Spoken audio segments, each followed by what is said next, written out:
Hey, can you hear me now, Danesha? Okay. Yes, thank you, Carrie. All right, take two. We know who really wants to be at this meeting now.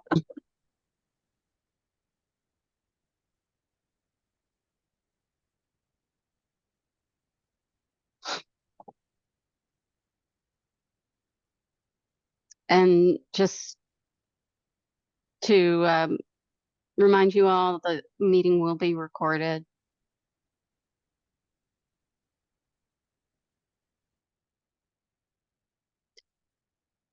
Naturally, they just started doing lawn care directly outside my office. Hopefully nobody hears it, but just in case, I will keep it muted while they're leaf blowing right outside.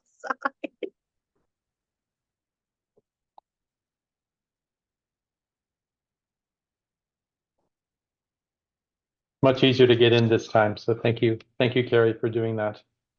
Yeah, I apologize, Randy. No, no worries. Hope everyone will have a seamless experience this time.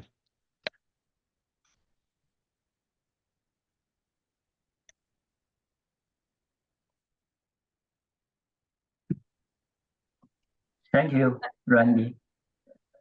So I Hi, don't, Jinbo. Yeah. Yeah, I don't think Kellye Robinson was on the original invite or the new one. I did forward to her. So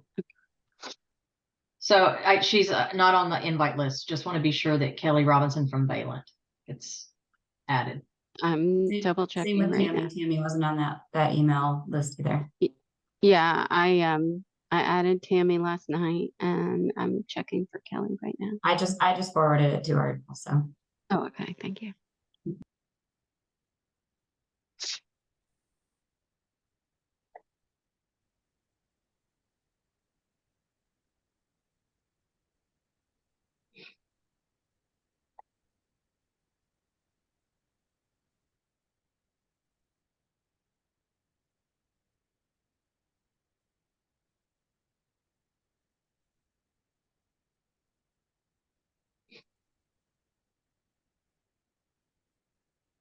And I keep getting a bounce back from Martha Malapi. Does anybody? She doesn't work for USDA anymore.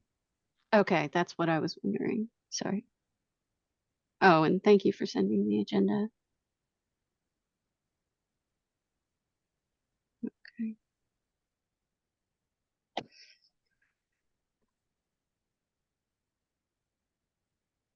Okay.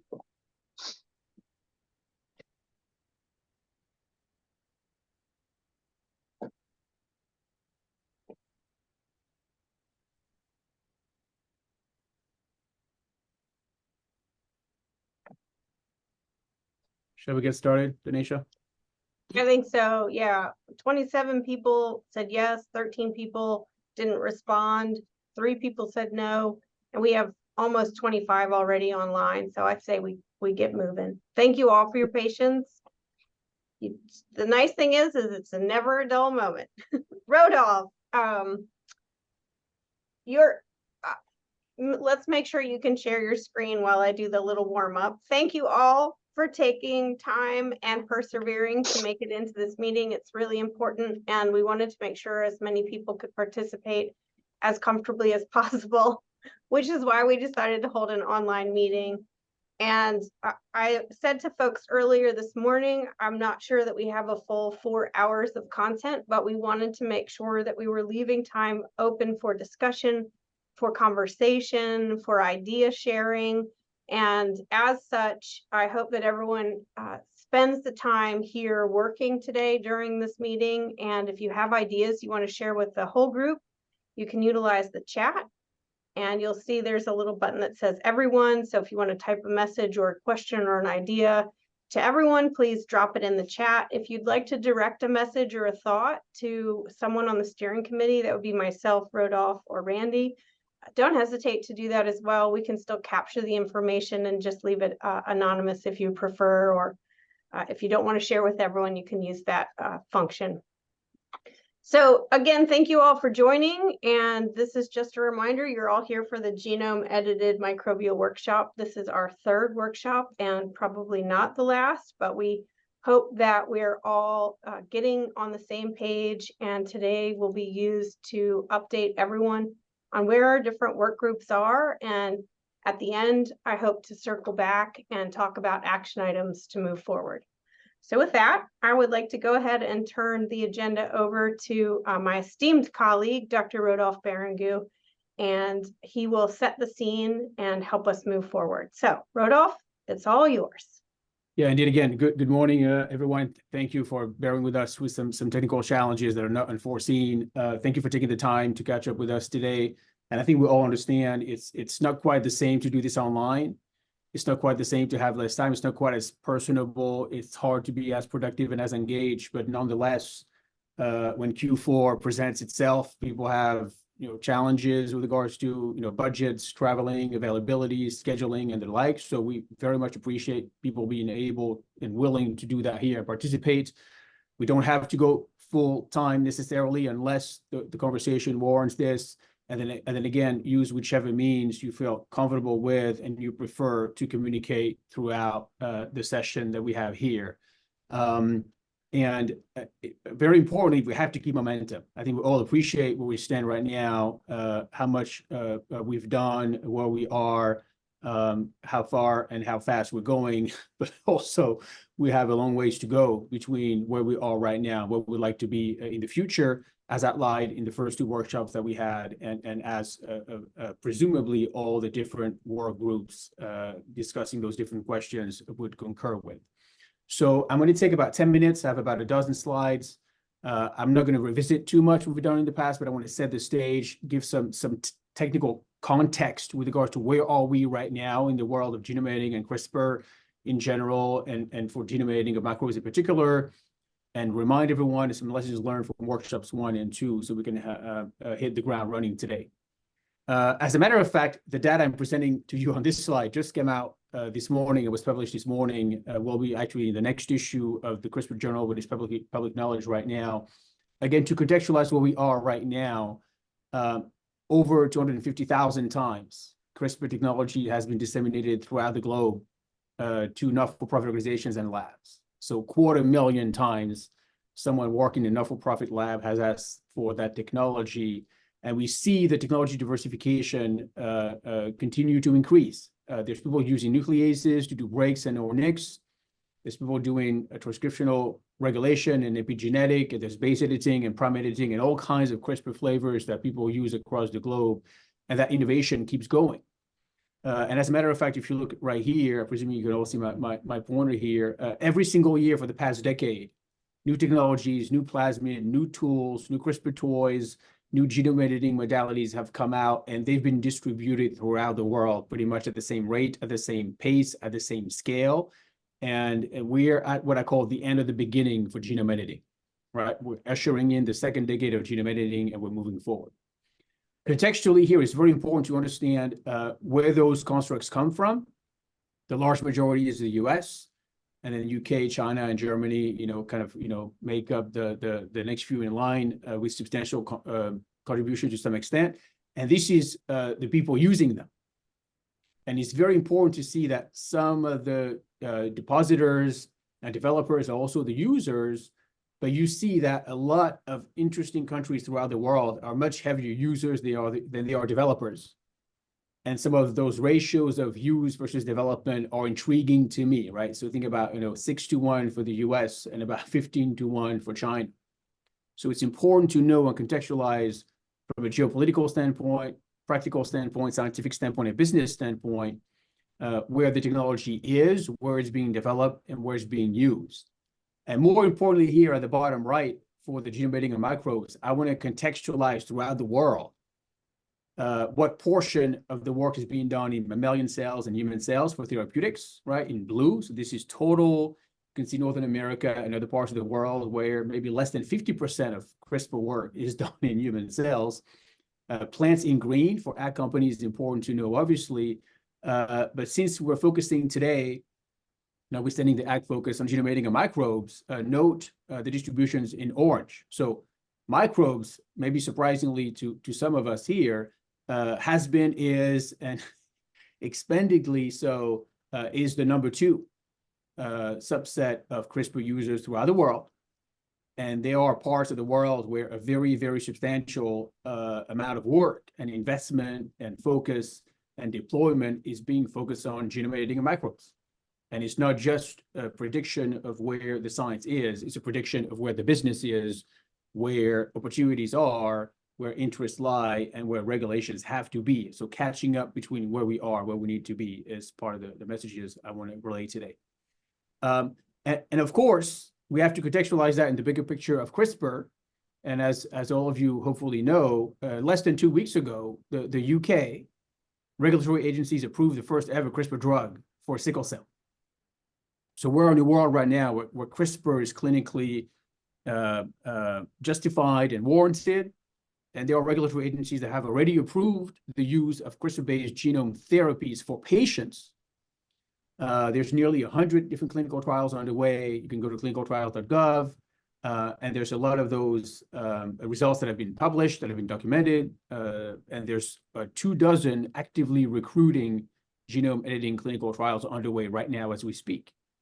And we anticipate that either December 8th or 9th, within 2 weeks, the FDA will opine on the same therapy, Casgevy and exa-cel, in the US. So we are on the cusp of a new era of CRISPR medicines.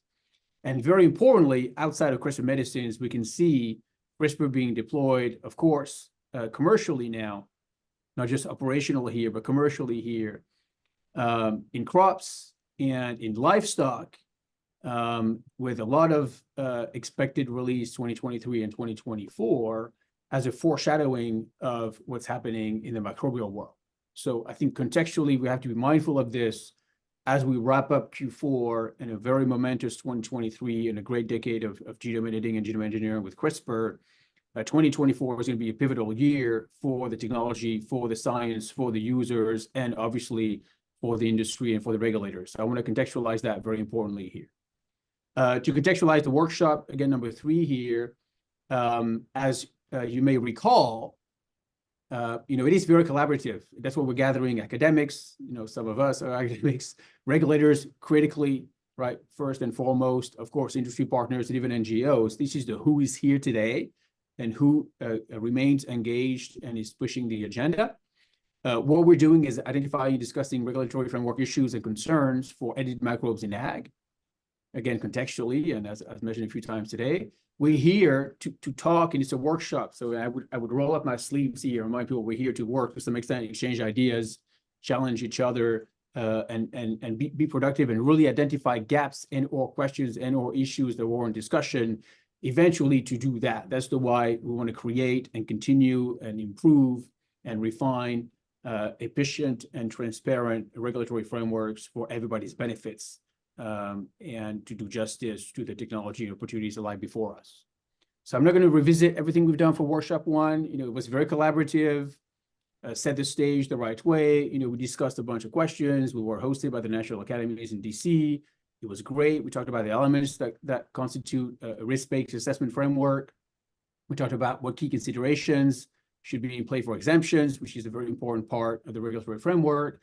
How to work with a coordinated framework with USDA, EPA, and FDA, and of course, what are the agencies concerned in order for us to move forward. And we published and disseminated a great set of consensus statements that highlight what we've done, how far we've gone, why it matters. And as a side note, we were hoping that by 2023, the Farm Bill would move forward, and everybody should be very delighted that it has moved forward. And then 6 months later, or 8 months later, we met again in Raleigh, North Carolina, and NC State to do more of a gap analysis between where we are right now, where we want to be. And I think it was obvious for all that attended and participated that we have probably more work to do. And maybe it's not as simple or straightforward as one would think with regards to basic definitions of, what is a plant pest? Does it have biocontrol properties or not? And then how to really generate data sets that will allow risk management and risk assessment to detect edited microbes in field experiments, how far they disseminate, how long they live, how do they persist, and whatnot. And we find ourselves here at the end of workshop number 2, preparing for workshop number 3, to continue discussions about how to deep dive into select questions of interest. And some of those questions have been bundled by the same people and the same leaders and the same work group. So this is what we're here to discuss today. Again, to identify key gaps and opportunities within the existing USDA-centric set of regulations for edited microbial products, and really defining what a plant pest is or not, coordinated definition of what biocontrol properties are or not. Of course, as we all know, risk-based approach to persistence in the field, in trials and commercial usage at the farm level.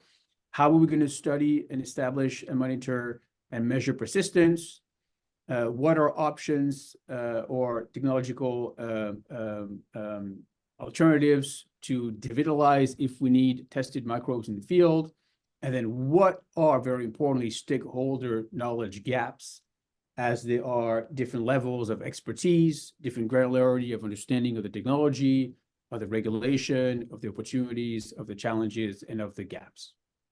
So what we're going to do today is have leaders and groups who've been working and meeting more on a ad hoc basis than on a formal basis here as a group, tell us where we are right now with those 6 questions, what issues are still relevant, what gaps and opportunities still exist that we need to address, and the format of, again, notwithstanding the online limited options that we have here to work through this together.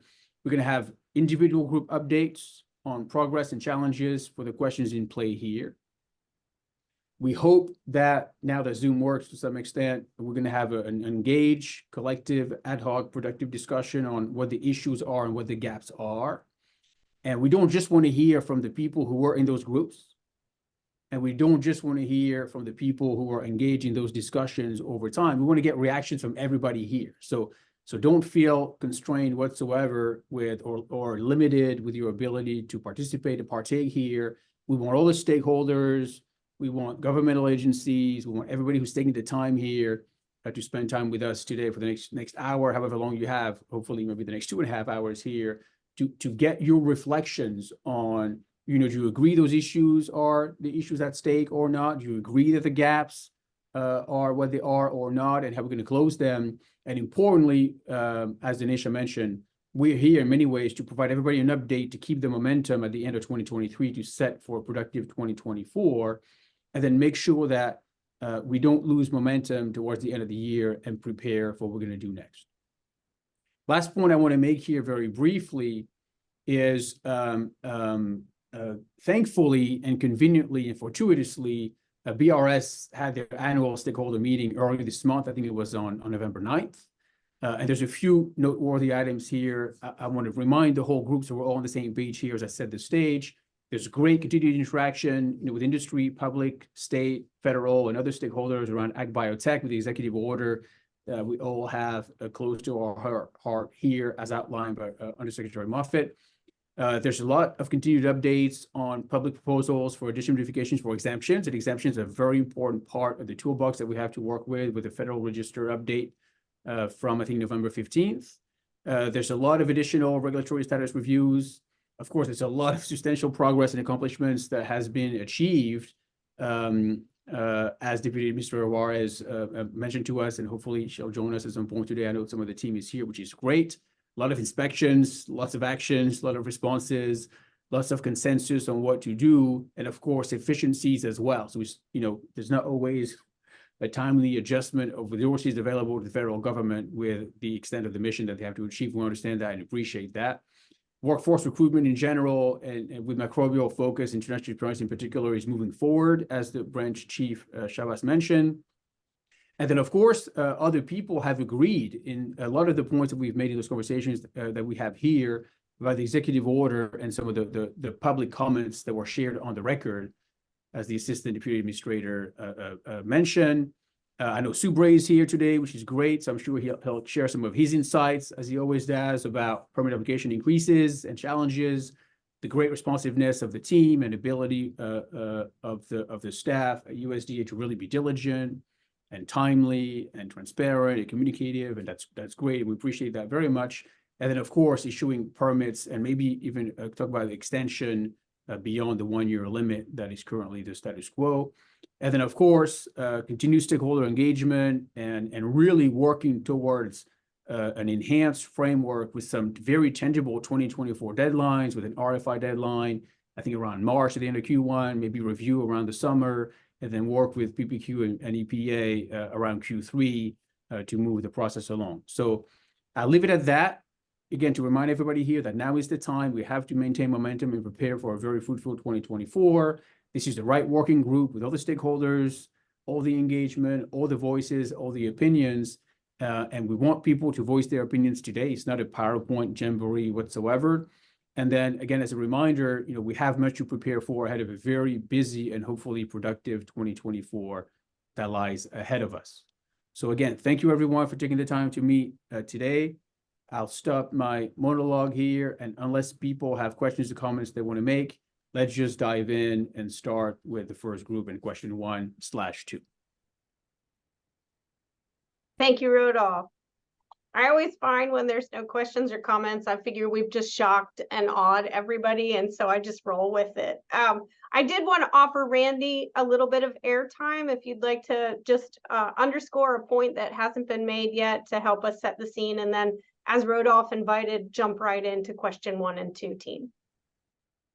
Yeah, thank you so much, Danesha. And Rodolphe, as he always does, gave a very nice, thorough, and clear introduction. So I appreciate that. And again, wanted to welcome everybody here as well from my side. It's great to see everybody. And really just to underscore what Rodolphe said, that it's really impressive and nice to see the momentum that's been created here over the last few years. Certainly coming out of the most recent event, the BRS stakeholder meeting, as you mentioned, Rodolphe, there's still very good momentum. There's also some very tangible plans now to move much closer to public commenting and rulemaking starting in the spring of next year. So that's really great to see. It's another big step, I think, in the direction that I think everybody in this group, including the developers, would like to see. So I just wanted to applaud BRS and the agencies in general for listening to us and for continuing to engage with us so thoroughly and so well through this series of workshops. So thank you very much for that. I very much look forward to the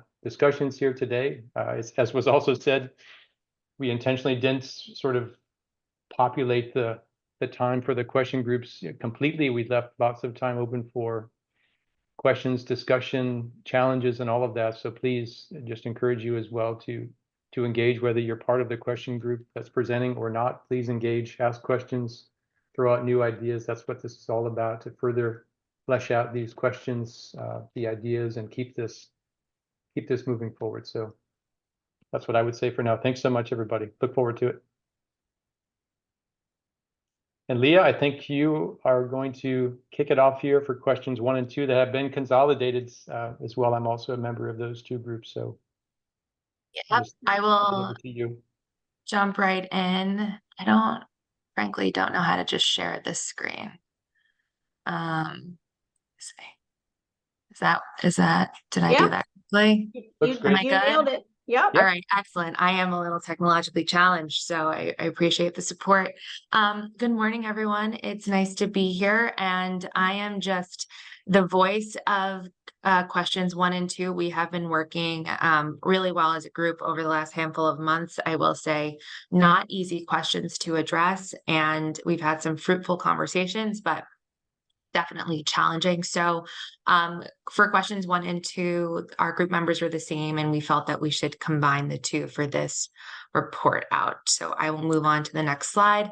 Just as a reminder, the 2 questions that we built during the second workshop were the topics were to define a plant pest and to determine a coordinated definition of biocontrol. And so the members are the same for both. I will skip through this. So just to review the insights that we've gained since our second workshop in June, and I'll go through all of these and then again leave time for questions as they come up. And any of my group members, feel free to jump in if there's something you would like to add. So we definitely spoke about the fact that it would be desirable to, modify the definition of a plant pest. However, understanding that it might require legislation and rulemaking, if we're thinking about something in more of the short term, what is available to us. And so sticking to the existing plant pest definition, there we decided there might be avenues to carve out non-jurisdictional pathways using literature reviews, literature searches on biocontrol or dose-dependent biocontrol schemes through a decision tree and research studies via model systems, which we'll talk about in a second. We emphasized during our conversations the need for strong collaboration between PPQ and BRS, and that was noted at the BRS stakeholder meeting a couple of weeks ago around the practical interpretation of the lexicon of biocontrol plant pest and indirect plant pest. We also spoke about leveraging the coordinated framework, as is the FDA, EPA, and USDA, to establish a larger tiered approach to regulation at USDA BRS, which again, this was also mentioned at the BRS stakeholder meeting, encouraging that collaboration with the coordinated framework. We also spoke about the potential for a tiered consequence scheme, like what is used by the FDA for drugs and supplements, to possibly be installed at BRS. Maybe this would reduce initial regulatory burden on developers.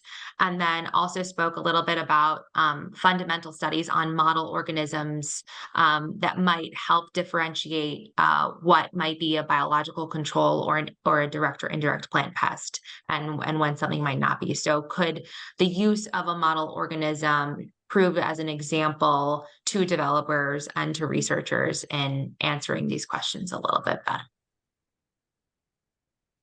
So to answer the question, has our theme or question evolved since workshop number 2? Generally speaking, no. There was definitely an evolution, nothing really changed, but we definitely explored lots of different conversations within these 2 different questions. And I think that will be shown a little bit on the next slide. I will say that it is really important to understand, we decided that it was really important to understand what factors or criteria impacts that USDA could consider when they're defining a plant pest, maybe via a decision tree, and then what does a coordinated definition of biocontrol look like? And these questions really were the bottom line of the end and beginning and middle of all of our conversations over the last couple of months. So in looking at the path forward and addressing our theme or question, I will say that we wrote this ahead of this was developed ahead of the stakeholder meeting. So there have been some additions since then, but the thought to reestablish or create a plant pest list at BRS based on existing plant pest definitions, something that might resemble the existing plant pest list developed by PPQ. And we'll talk a little bit more about how the stakeholder meeting impacted these decisions on the next slide. Our second recommendation would be to develop a white paper that's interdisciplinary driven and co-authored by industry, but in addition to academia and other folks as well, to propose a decision tree that could be used to determine whether genome-edited microbes could fall under BRS jurisdiction. So this would be working with the existing plant pest definition that currently is followed, and then considerations to include some taxonomy of unmodified organisms, plant pest potential of edits, prevalence in regions of intended use, crops, threshold dosage for biocontrol, just to name a few. And then, to look for collaboration with BRS and PPQ on this work. And then the third is to develop a microbes for treatment model, as mentioned prior. So built off of the existing plants for planting models used to predict plant growth and development based on quantitative information from interdisciplinary studies of agronomy, soil, or plant phys. Inputs for modeling we thought could be derived from fundamental research studies, again, that involve the other questions that are going to be discussed later today. And then model assembly needs to be driven by non-industry. So a third party, maybe academia would be an example. And then in terms of resources, budget, expertise, etc., in looking at the reestablishment or the creation of the plant pest list at BRS, initially we thought that PPQ and BRS inputs, in addition from industry, literature search would be really beneficial. And then as noted at the 2023 stakeholder meeting, again, that was a handful of weeks ago, we learned that this plant pest list would be developed in conjunction with the American Phytopathological Society, and then would be available for public comment. And so we're looking forward to what that looks like. And we're also looking forward to be supportive in any way with BRS as this list goes. As far as the development of a white paper, again, driven and largely co-authored by industry, our initial thought for resources would be from CERSA's industry group, member companies, and then risk experts. As far as the timelines go, I just wanted to highlight that we, initiating discussions early in the year, but definitely paying attention to the timeline that BRS put out, as Rodolphe mentioned earlier, just awareness of those timelines. So the stakeholder meeting, it was noted that an RFI would come out around March of 24.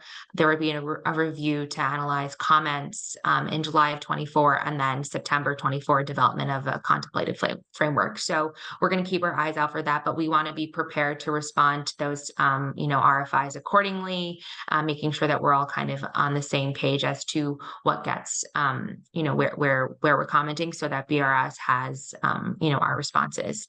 And then the development of a microbes for treatment model, looking for, a potential modeling expert, and then resources and budget for fundamental research studies. So we might think about what this is going to look like in the first half of 2024. And again, budgets are kind of TBD on those two, but these were the major call outs in what might be the best foot forward as far as, actually coming up with something tangible. I think I should stop here and allow any of my other group members to jump in. And also, are we doing questions now, or are we saving time for later for questions? I think it would probably be most efficient to go ahead and knock questions out now, but I agree. Yeah. Agree.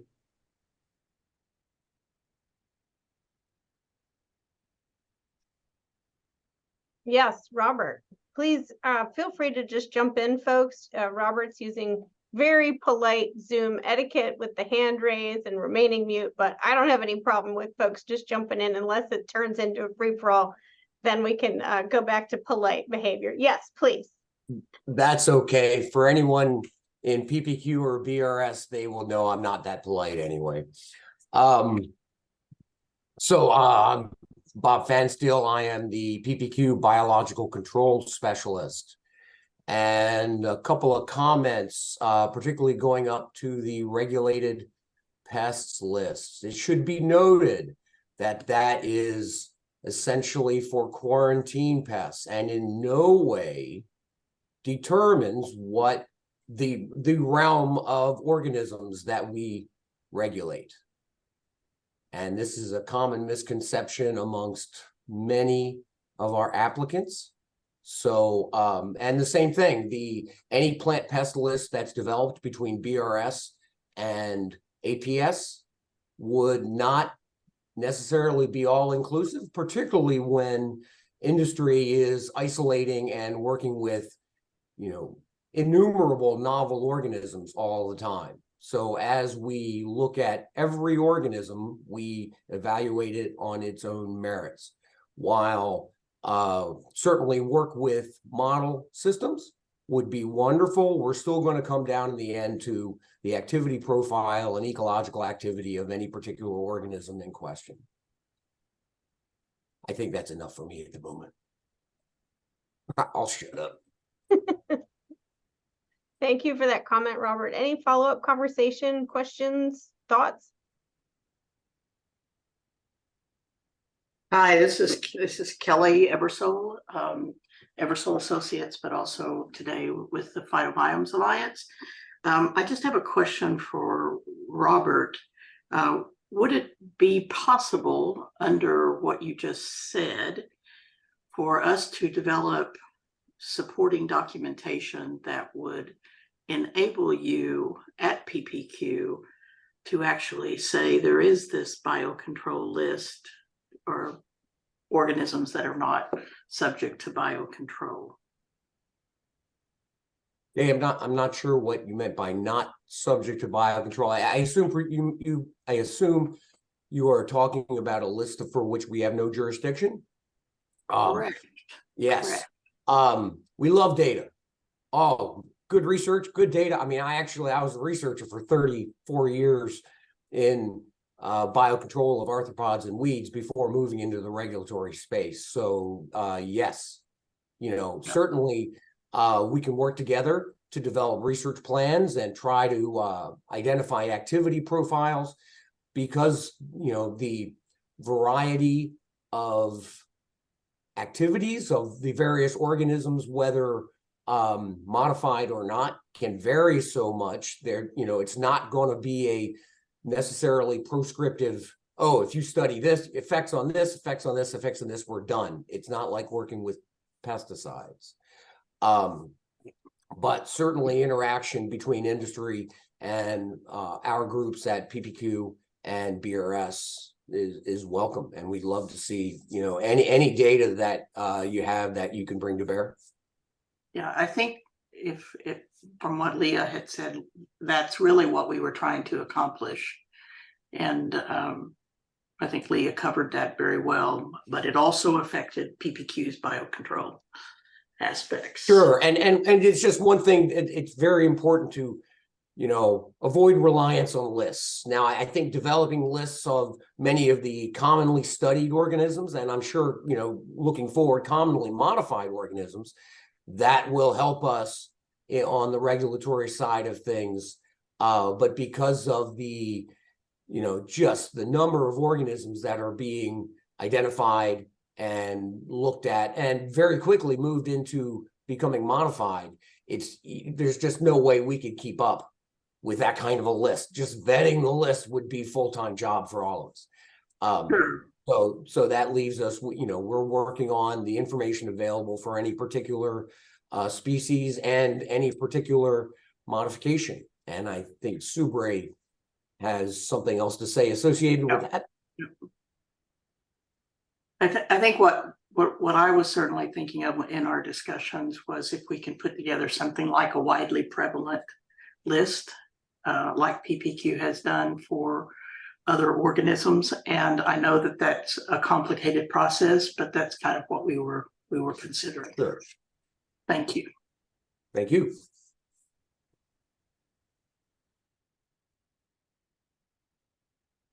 Danesha, do you have time for another question? Okay. Absolutely, Subray. The floor is yours. Thank you. Okay. Yeah, I think the biggest challenge BRS is facing is with biocontrol. It's so difficult. We follow if the PPQ, if it's something is already biocontrol. And see, ours is the two-part.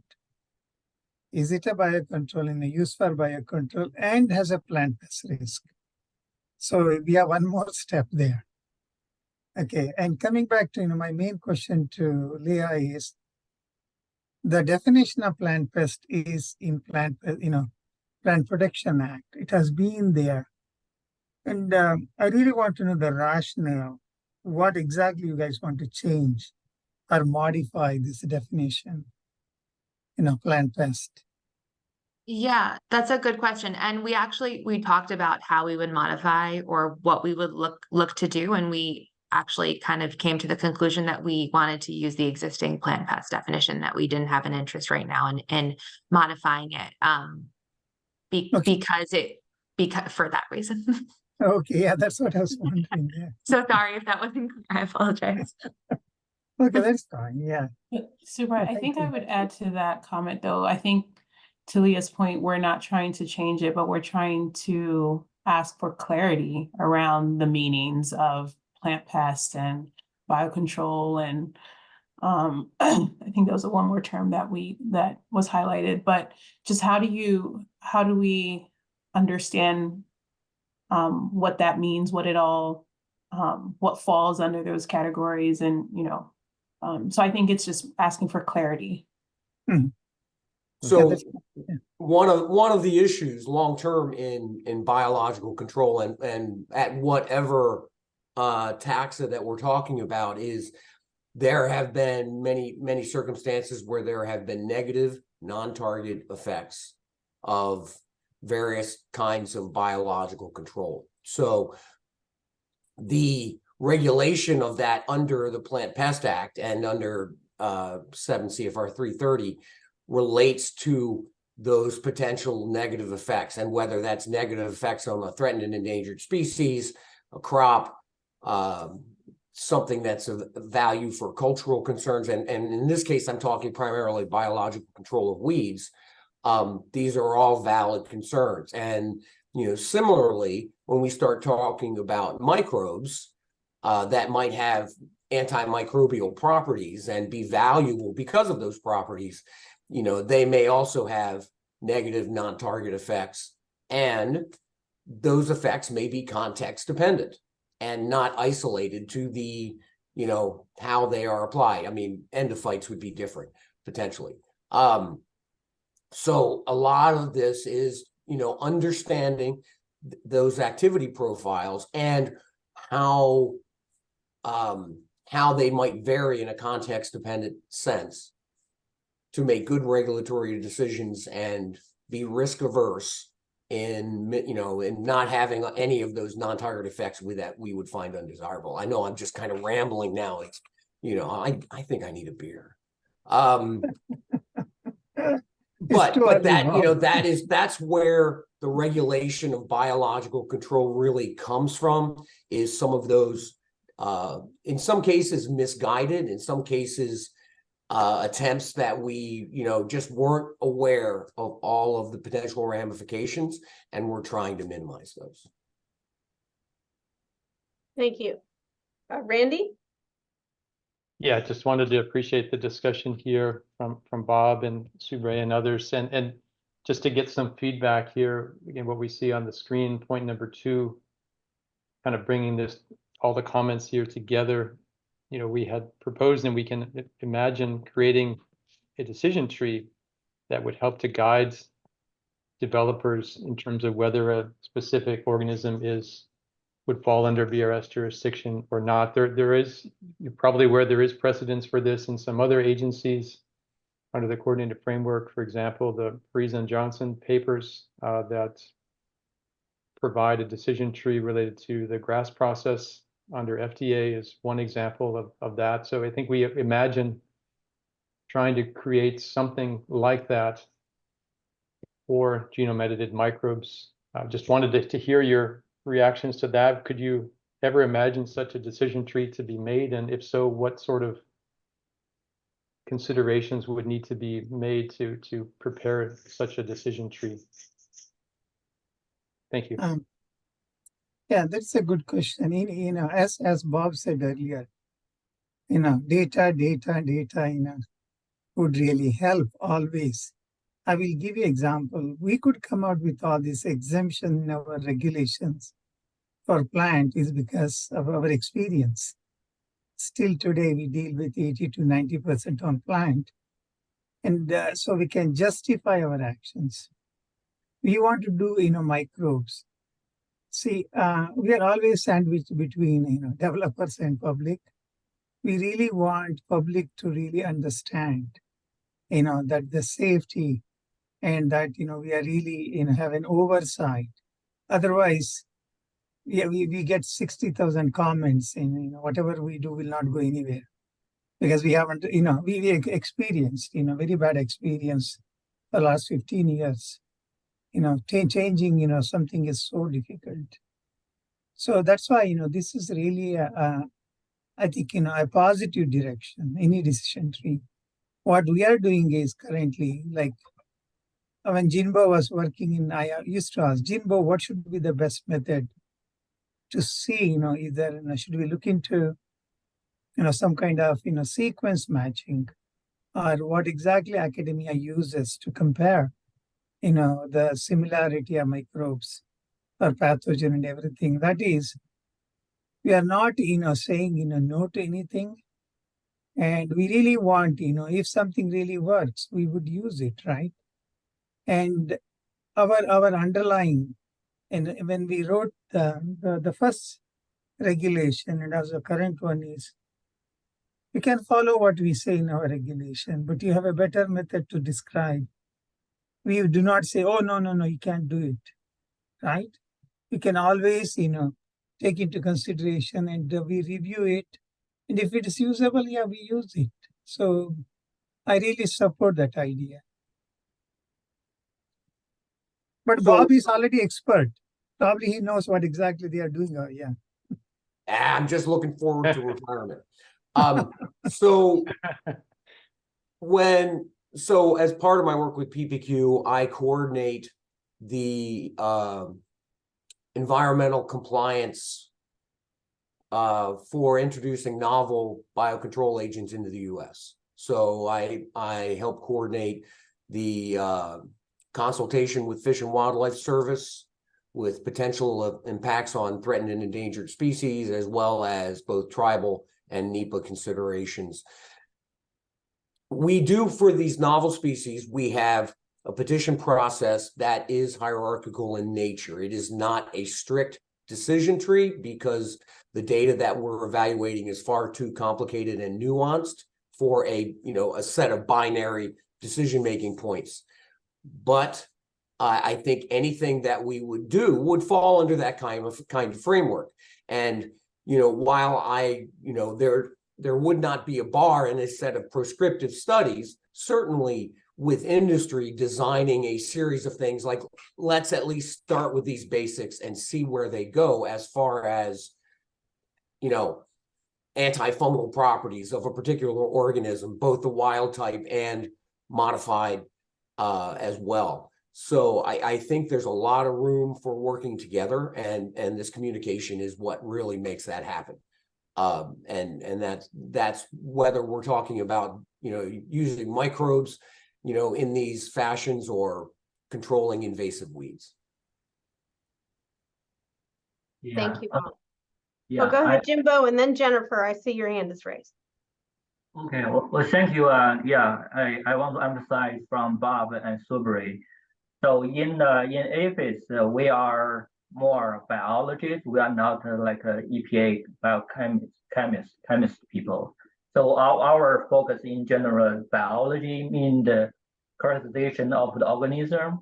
Also, we need to know more about ecology of the organism. For example, the where it's about and the intended use, and then how to use the organism. In addition of biology or ecology, we also know in some cases know molecular biology, some sequencing, next generation sequencing analysis, if it's needed. So basically, as Bob and Subray mentioned, it's a data-driven business. And also we use a precautionary approach. Really want to see what kind of data information you have and we can have, and then public might have, and then we can determine what's exactly how to be regulated or not. But that's in general, is as Bob mentioned, is context-based. So we need to know more information. And in general, we encourage people to submit P5 to 6 permit application with us, and that will through the process will have a different outcome. For example, permit is one outcome. Another one is letter no jurisdiction. Another one is letter no permit required. The last one is letter of denial. So we have different outcome in the permitting submission process and review process. Thank you. Yeah, please, Jennifer. Yeah, this is Jennifer Kuzma. I am by no means an expert on this, and I apologize I was not able to attend the last workshop, but I've written a lot on the governance of emerging biotech, and I would just caution the group that if any standards or decision trees, even if they aren't used in a strict binary sense in regulation, if any advice on the scientific or risk issues is being presented or used by the government, the importance of including independent non-industry affiliated outside experts in this process is really important for improving transparency and trust. And being one of those that does not have, affiliation with industry, there are many other biologists and scientists that should be included in this process. So I just wanted to voice that concern of that it's not just a collaboration with industry, but with the scientific community in a transparent way. So, but I appreciate your all's comments, and I'm not, and you probably know this, but I just wanted to bring it to the forefront of the discussion.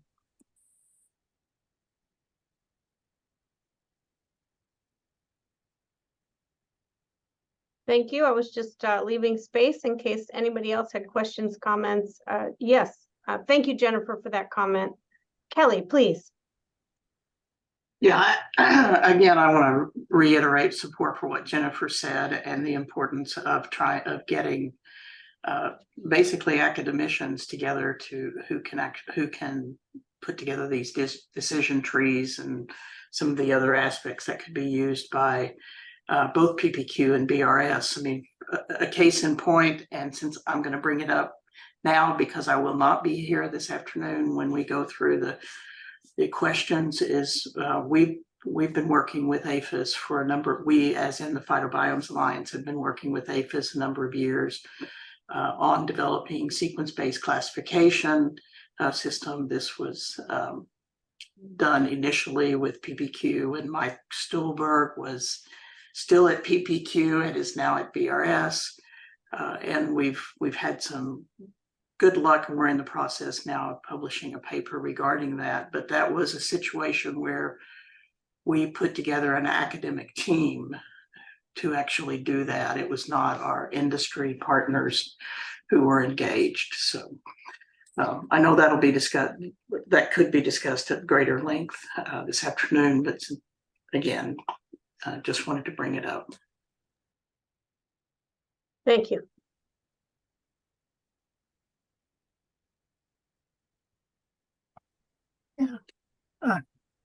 Yeah, just my experience is, yes, it should be independent. And when I was not here, when I was in University of California, I reviewed some of the publications supporting, gene flow or anything. We worked on it. And industry wanted us to work on it because they really needed this data. But at the same time, industry is important because academicians do not know what is the most important, question to address, right? Unless somebody really come to them and ask them, this is the most important for our development of any product. We want you to address this question. So I think, that is very important. Otherwise, just like Bragg grant, where I am one of the member, I always tell what is important question we are really looking for regulators. Otherwise, Bragg people say, we don't know. We have, $6 million we want to give away. But unless you guys tell what are important, we don't know, what type of projects we should be asking for. Same thing, with microbe, developers should tell what are their challenges, with regulation, and what kind of information regulators need. That would help even academic people to pick up those questions and address.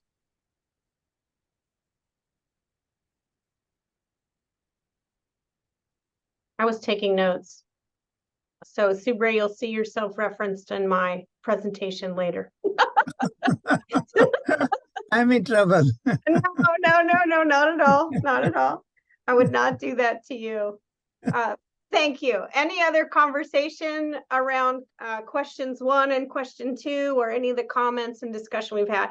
This is, first of all, I just want to say, while people are still thinking, this is great. It's sometimes very difficult to have a true discussion or conversation via Zoom. And I really appreciate that folks are willing and able to jump in and have that discussion. Tammy, I have stalled long enough that you now have a question. Yes, please, or comment. Thank you, please, go ahead. Yeah, no, thank you. And this has been a great conversation. I really do appreciate, hearing from, everyone, and you know, we've circled around on these topics so much. It's like, how do we really address some of these issues? And I think one piece, you know, with respects to the comment regarding sequence data, right? So what I think if industry could understand what exactly the agency would want from that, what would they look for in that? What, you know, the industry is willing to develop data to answer some questions, but it gets really complicated very fast, right? Because you don't want to spend 5 years researching a microorganism that you can't even put out into the field, that you can't continue, that you have no intention of continuing to develop. So how do we find that risk there, and maybe getting more guidance as to exactly what type of data, without taking every microorganism and having to prove a negative. And then I just wanted to follow up and thank you, Robert, for your comment with regards to my comment in the chat with, you know, one of these things that I think we struggle with is enhancing biological or biocontrol activities and that oversight. And I know that it's, you know, BRS is following PPQ in that if there's any biocontrol properties in the microorganism, that it would be regulated. And I think that to me seems to be such a broad approach to actually, like, what is the risk, right? Almost every soil microorganism exhibits these properties. It's how they survive in the environment. So how do we define that in a better way where the agency isn't regulating every single microorganism, sure, right?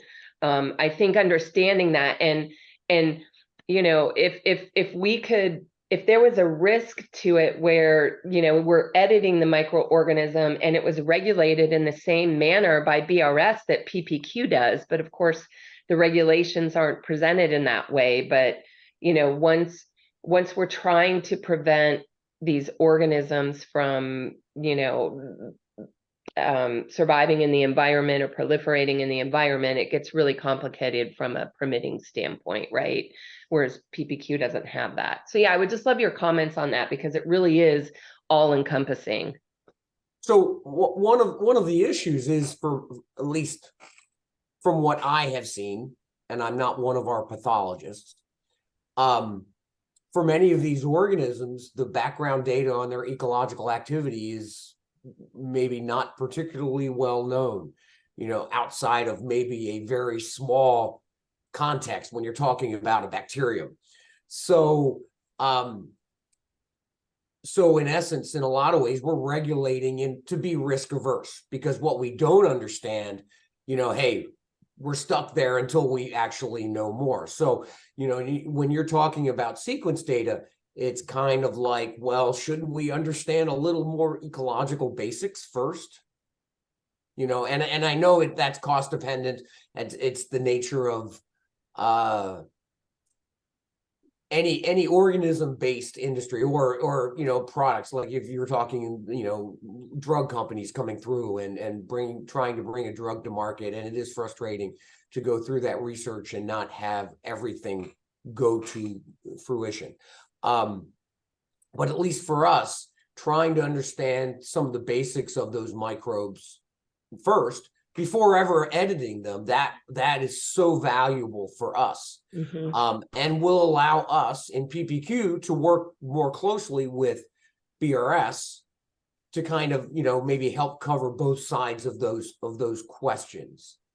And you know, this is, you know, realistically, this is a huge new universe for mm-hmm. all of us, you know, as far as exploding in the last decade. So as you're growing and learning these things, so are we. Yeah. And, you know, and essentially trying to handle that in the best way we can. Now, for, you know, one of the things that we've done to kind of work around this is, for any of you that have worked with our pathologists in PPQ, we regulate by geographical distribution. So in that sense, we are not, introducing any of these organisms into a novel circumstance, and therefore are not increasing the risk because they're already found in that area. And we, as microbes are, they'll spread everywhere, and we expect that we're not enhancing any risk. Novel organisms would be a different circumstance, or introducing organisms that are from, say, the West, the US West into the Southeast. Well, then we would need more in the way of data and more in the way of risk analyses. Now, to some extent, that is similar to BRS. They are dealing with, in the sense, with a modified organism, it becomes novel and a novel introduction. And that's where, for what they have done thus far, persistence, not, ensuring that for field trials that there is no persistence. I think understanding the ecological profile of both the wild type and the modified would help move past that. And I know they're working very diligently to try to develop a path to commercialization, but that's a complicated thing for us. We have a pathway for novel organisms that we've already been using for biological control agents for invasive weeds and insects. In some cases, those have included the introduction of plant pathogens for biocontrol of invasive weeds. So there, are data sets available and environmental assessments that have addressed that. Now, for these organisms, they do tend to be very specific. When we're talking about phytobiomics that might have antimicrobial properties, at least framing and understanding how those antimicrobial properties are expressed is going to be critical. I mean, if it's something that comes in and affects a certain level or a certain type of, if it was specific to Phytophthora, oh, that'd be spectacular. If it's something that, kind of sterilized the soil and, took over, well, maybe that would not be so, and I'm certainly talking to extremes here, but there are processes available that we can look at and work on to see how we can move forward in this. And now I'm back to babbling again, and my apologies, I'm actually new to this. We've been meeting with BRS for quite a long time, but I'm certainly new to this particular community. Well, we appreciate you being here, and we appreciate your input and your comments. And I totally understand, and especially with novel microbes. But, when we think about something like Bacillus subtilis, right, that we're still regulating, that is used in industrial biotech, I'm pretty sure that it wasn't and so but the current regulations cross over into these non-ag environments, right? And what do we think about, you can go buy some of these organisms off the shelf as probiotics. Like, where are we really looking at what the risk is for some of these ubiquitous organisms? Yeah, and for some of those organisms, we do have lists of organisms that can be moved within the US without permit. And, there we are developing a process to add or remove organisms from those lists, and Bacillus subtilis would be a perfect one to get added to that list, because it's ubiquitous. Now, a modified Bacillus subtilis, it's going to obviously depend on the modification, but for the wild type, it's ubiquitous, and there are pathways that we can get some regulatory relief, and there's probably about a half a dozen of the really commonly used bacilli that would fall into that category. Kellye? Yeah, thank you. I think this is a really helpful discussion. Just a point of clarification on what, at least when we're talking about from the Phytobiomes Alliance perspective, the sequence-based classification. Our project with PPQ has actually been to include phenotypic data. So we are trying to get some background data, and then, we're actually then trying to extrapolate that data to can we use it for other, use it as a model and, and go from that standpoint. The other thing that we are doing, and Dusty Gallagher, who's also on this call, is leading this effort, is we are trying to develop or identify who has microbes and where are they, where did they find them, and to try to increase the ability of APHIS to actually know that this microbe is prevalent in a region, simply because we have academicians who've drawn it from those regions and isolated it for different research projects. So those are things that we're looking at, and any advice from the agency would be really helpful on what you would need for us to increase your ability to say something should not be regulated if it's going into a particular region. In the case of all that data, I'd say more. So, that's all really excellent information that would be valuable to us. When we're working with different companies, while we certainly don't share information between companies, when we get, once we know that a microbe has been isolated from a particular state, that information is applied across our regulatory universe. That's not something that we only, it's like, oh, we know for this company it's there, but this company doesn't know, so we won't give them a permit. It doesn't work that way.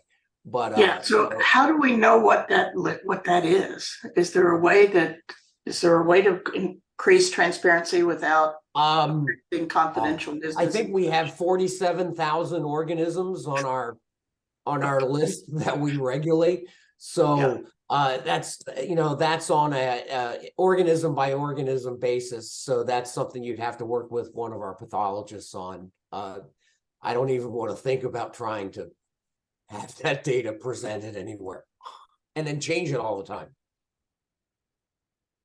Subray? Oh yeah, I think I understand what Tammy is saying. I can always bring experience from what we have done with plants. Okay, just like Kellye said, Dusty gave a presentation in Raleigh. I think last month I was there. And when I came back, I told our management, oh, here is another tool, if available. It is not a requirement. We could use it. So to help our developer. So it's always data, how we can do it. We do not want to go too fast to something because it always, what you call it's a boomerang. And with plants, I will give you an example.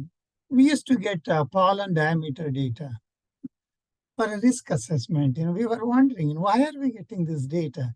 How it's related to risk? And then, it was one time there was a question, but everybody started doing it. Then, we got rid of it. People used to collect information from 16 or 12 locations, 2 years. Based on our experience, we made it 8 locations, 1 season. What I mean to say is it is so easy to justify based on data, rather than just saying, okay, hereafter you don't need to do it. People will ask, what is your basis? That's what I'm saying. We do not want to do without recording, without a decision, writing something why we are doing. Today, Bernadette, every day she thinks, what else we can do for the microbe community? So we are thinking constantly where we can help, where we can justify, and where we can, every time you have to write a document, a justification, when we do something different. So that's what the time, it is not the question we don't want to do it. We do want to do it with, consistently with a documented evidence why we are doing it. So like, for example, we came out with AIR letter. It was, non-regulatory solution. So we took almost 2 years how to do it. Then we came out with extension. Like if you already did a modification and it is deregulated, people created another event had to go through the same entire process. Then we said, no, you don't need agronomic data or ecological data, just provide molecular data. That is good enough. You can always, use the same data you already collected for a similar event. So those are all stepwise and we justified why we are doing it. Same thing we have to do it for microbes. This is in the initial phase, and we have to, we need, data, we need cooperation. But your questions are legitimate. I'm not saying, they are not important. But the question is how we want to address it.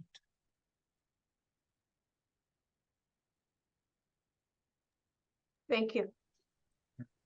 Yeah, maybe I will strengthen Subray comment. Yeah, I have the same opinion on this. So how data is needed.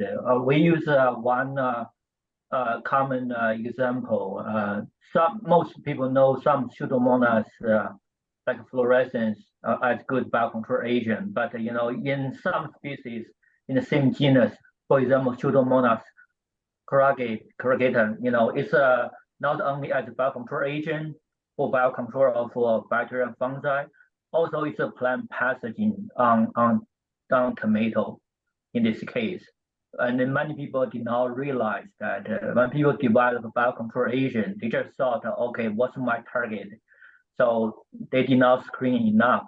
And then the academia later on find out, oh, there are some additional non-targeted effect. In this case, it's good biocontrol agent, maybe good for corn, soybean. However, it's a plant pathogen for tomato.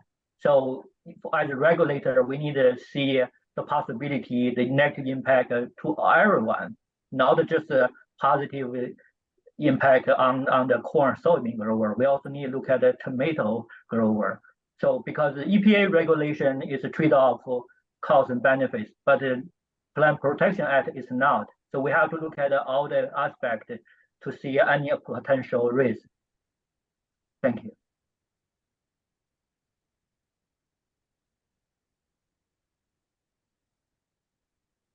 Thank you. Are we prepared to move on to the next set of questions? I don't want to step on anyone's toes if there's further conversation. All right, thank you. Almost back on time. Thank you all. Even with that amazing conversation and discussion, I would like to invite questions 2, 3, and 4. And I think that, and I'm sorry, I think that Lisa is going to lead, but if not, my apologies to that team's leader. I invite teams 3, 4, and 5 to present now. So I think Ellen is going to lead the discussion on this one. Yes, I will be your host today. No worries. Thank you. No worries. Thank you.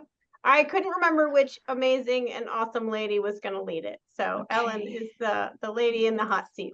Yes. So are you seeing my So we see your PowerPoint presentation. Yeah, okay. But not the, hit that little slide button. It sometimes takes a second for us to see it. And of course it went to the wrong. Oh, you had it.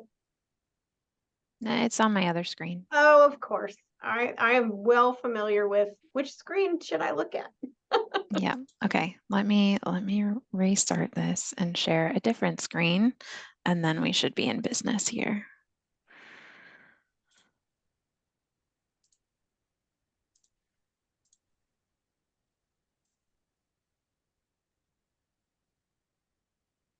Okay.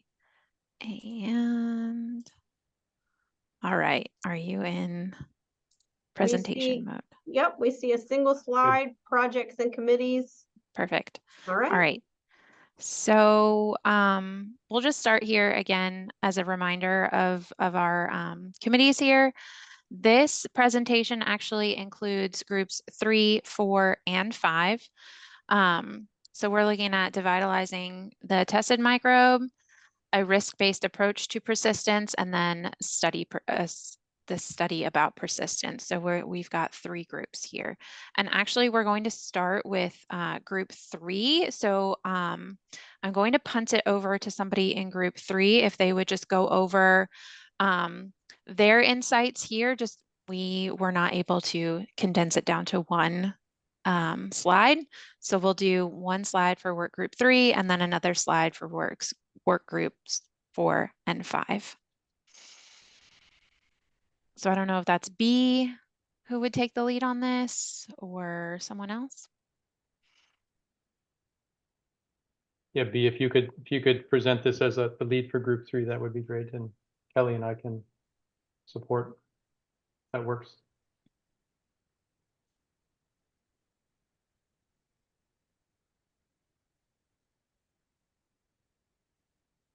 Is B still on the call? She was, yes, she's there. Are you there, B?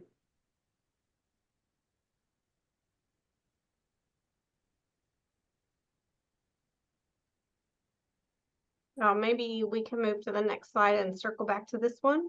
Sure. Yeah, sure, that's fine. So work groups 4 and 5, our insights from workshop 2 essentially came down to the risk-based approach is just, it's going to require data, which I think is, this was a good segue from our previous conversation. It sounds like data is really important for the agency to make some of these decisions.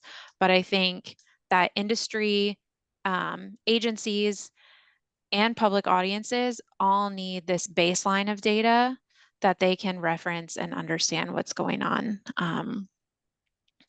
as far as persistence and mobilities. Ultimately, we came down to 2 lines of evidence for this data, and the first one is literature. So what's available in the public domain? What can we glean from public data? What's out there? How can it support our activities as we are trying to work with modified microbes in field-based studies? Secondly, the second line of evidence would be study-based data. So what could we do? What data could we generate in a study that we design? And by we, I mean multiple stakeholders. That would be public, some of those third-party independent experts that Jennifer brought up, industry folks, government folks as well, so that we're all looking at this study together and that it is meeting the needs that each of us have. We would want to look at risk-based analysis. It's got to be applicable to a lot of different variables, including what microorganism we're looking at. So can we look at model microorganisms that may be applicable to other organisms? What edits are we doing? This kind of goes back to Tammy's question. If we're not enhancing biocontrol activities, can we look at, some risk-based analyses there? If we're not changing biocontrol, can it be regulated more similarly to a PPQ type field trial if we're just enhancing nutritional modes of action, for example? And then, are there other risk-based approaches based on the application methods? Are there, if we're doing foliar application, are there different variables we can look at there versus in-furrow treatment, in-furrow application, or seed treatment, for example? So looking at this study, and this gets more into the group 5 thing. So group 4 was really looking at what can we do, and then group 5 was saying let's do it, right? So the study that we looked at for group 5 was generating some of this data. So looking at, again, the literature search involving CAST doing a paper review and developing testing protocols, again, that take into account the needs of government, agencies, industry, and then our independent experts as well, academia, for example. And then once we have those protocols developed, let's go ahead and conduct those studies and then publish the studies so that they are available for everyone to reference and understand. We have already started. Thank you, Danesha, for knowing about this Bragg grant and being willing to help us write this this grant. This is a great opportunity for us to take advantage of the Bragg grant, and I think it really will allow us to get some of that funding that's not just solely industry funding. So hopefully that will increase the trust of the results coming out of that study. Helen, can I just super fast jump in? I just want to mention that I will go into more detail later in the afternoon about these specific points. So thank you. Yep, absolutely. And anybody from group 3, 4, and 5, if you want to jump in here as well, please feel free to do so if I've missed anything.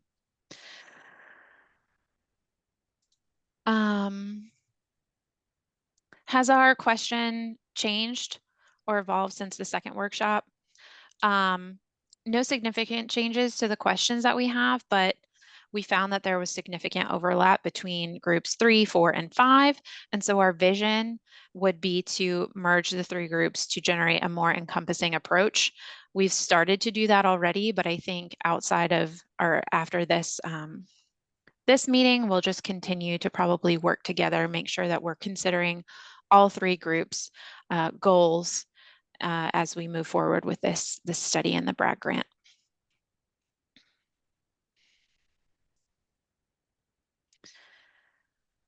The path forward, we've kind of gone over this a little bit, but we've bucketed them a little bit more into immediate actions and then midterm actions, kind of looking at like the, I don't know, 1 to 3 year type time frame for those medium term actions.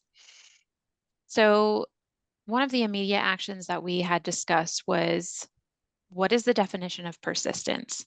And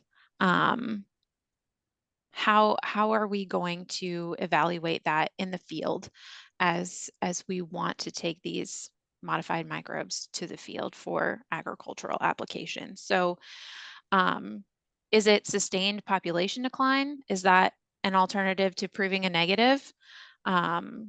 What are the LOD and LOQ requirements that are going to be needed as we make some of these experiments in the field? And then what role could barcodes play? Is that something that we look into as a technology that could help us understand what's going on and then is potentially temporary as we learn more? Is that something that is appropriate for this type of study, and how does the agency view that? And then also, you know, how are industry players, are they interested in showing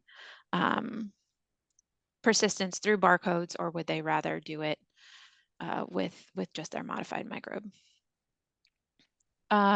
Another point here is let's investigate the utility of a built-in deactivation switch to minimize the need for persistence monitoring. So do we make modified microorganisms that have this sort of deactivation switch? We spray it with a herbicide, we know they're gone. Is that an option for us to use, and is that acceptable to BRS as we are doing field trials?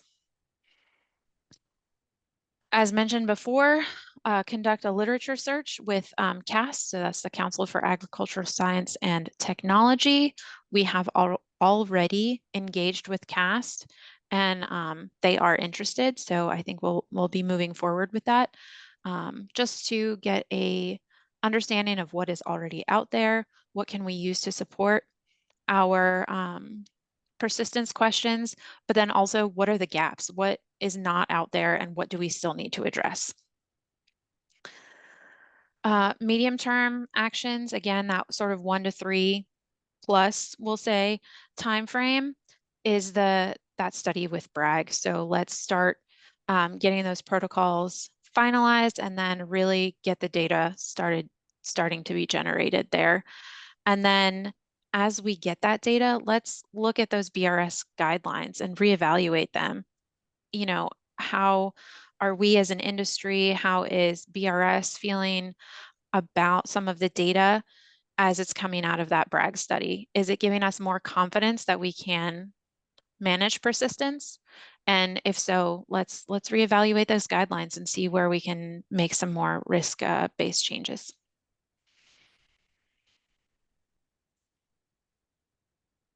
And then finally here, just the resourcing piece, right? And I think first and foremost, this forum is so important. I think that we have a great group of people here across industry, independent folks, academia, BRS, PPQ are here. So let's keep this engagement active as we work through this, because I think the best way for us to understand the issues at hand is to keep talking to each other. We also, as I mentioned, have this CAST review, literature review, probably about 40K. Looks like it could be funded with the Bragg grant. So Danesha is working on that. We also are looking at a literature search by North Carolina State. I think Danesha, you also have a student or a postdoc, sorry, who's looking into that. I think that looks like it could be industry funded, about 10K total. So hopefully we can have some volunteers to help pay for that. We also need, in addition to just cash money, we need volunteers to review and help the writing team out on this, on the data that's coming out of these studies and getting those conclusions written up. And then we will need more funding, of course, after the CAST review is complete. So we'll be leaning again on Danesha to do the Bragg grant to fund the remaining research after we discover what's out there and what the gaps are, and we can apply our protocols there. Team, did I miss anything glaring? Nicely done, Helen. No, Helen, thanks so much for that. And I'll step out on a limb here and just with the risk of embarrassing you and wish you happy birthday. It's also your birthday today. So thank you. Wanted to wish you happy birthday. I want to make sure we also get back to the group 3 input. So I don't know if B is able to present. If not, if it's okay with Kellye, I can present the one slide. Are you there, B? Can you? Yeah, yes, I can hear you. Sorry, before Okay, my you want to go ahead and internet take the lead here as our lead for group 3? No, it's okay. You can go ahead. The internet is a bit choppy, like Okay. as I'm traveling. Please go ahead. Thank you. Okay, sure, no problem. Yeah. So yeah, just to circle back to group 3 inputs, again, we had some meetings here before we really saw the logic in joining with groups 4 and 5, and our topic was devitalization, and thinking about the potential need to devitalize a field and the impact of that devitalization on the health of the soil, the ability to use that field for the coming growing season, and the impact of that devitalization, more non-specific devitalization, I should say, on the microbiome of the soil in that field, and the importance of that microbiome on soil health, on plant health, on yield of whatever crop is grown in the field. We see certainly a need to either provide data that would enable us, together with BRS, to avoid devitalization, or to install some machinery, if you will, into the edited microbe that would inform us of the needs, inform us of where that microbe might be traveling or not in the soil, and therefore to maybe avoid devitalization. So we kind of broke this out into 2 parts here. The first part is really more of a question, if it were possible to generate sort of persistence data in a greenhouse or in a lab or a combination of the two on a modified microbe and use that as evidence as part of a permit application to avoid or to convince of the lack of a need for devitalization, that would be very good, because again, we can do it in a small scale setting, very controlled setting, and we would preserve, let's say, the soil in the field from needing to be devitalized and maybe needing to be taken out of circulation, if you will, for a year or two following that devitalization before it can be used again for growing. That's more of a question to BRS. We'd like to get some feedback on.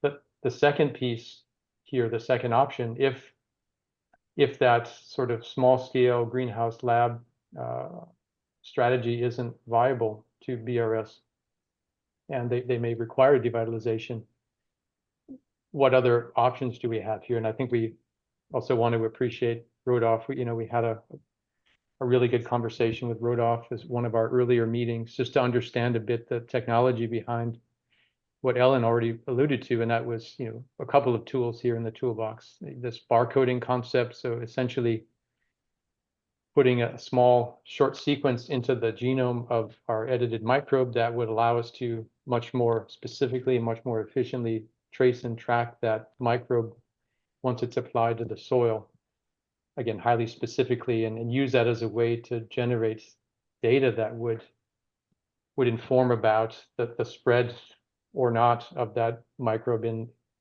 air, water, and soil, so to speak.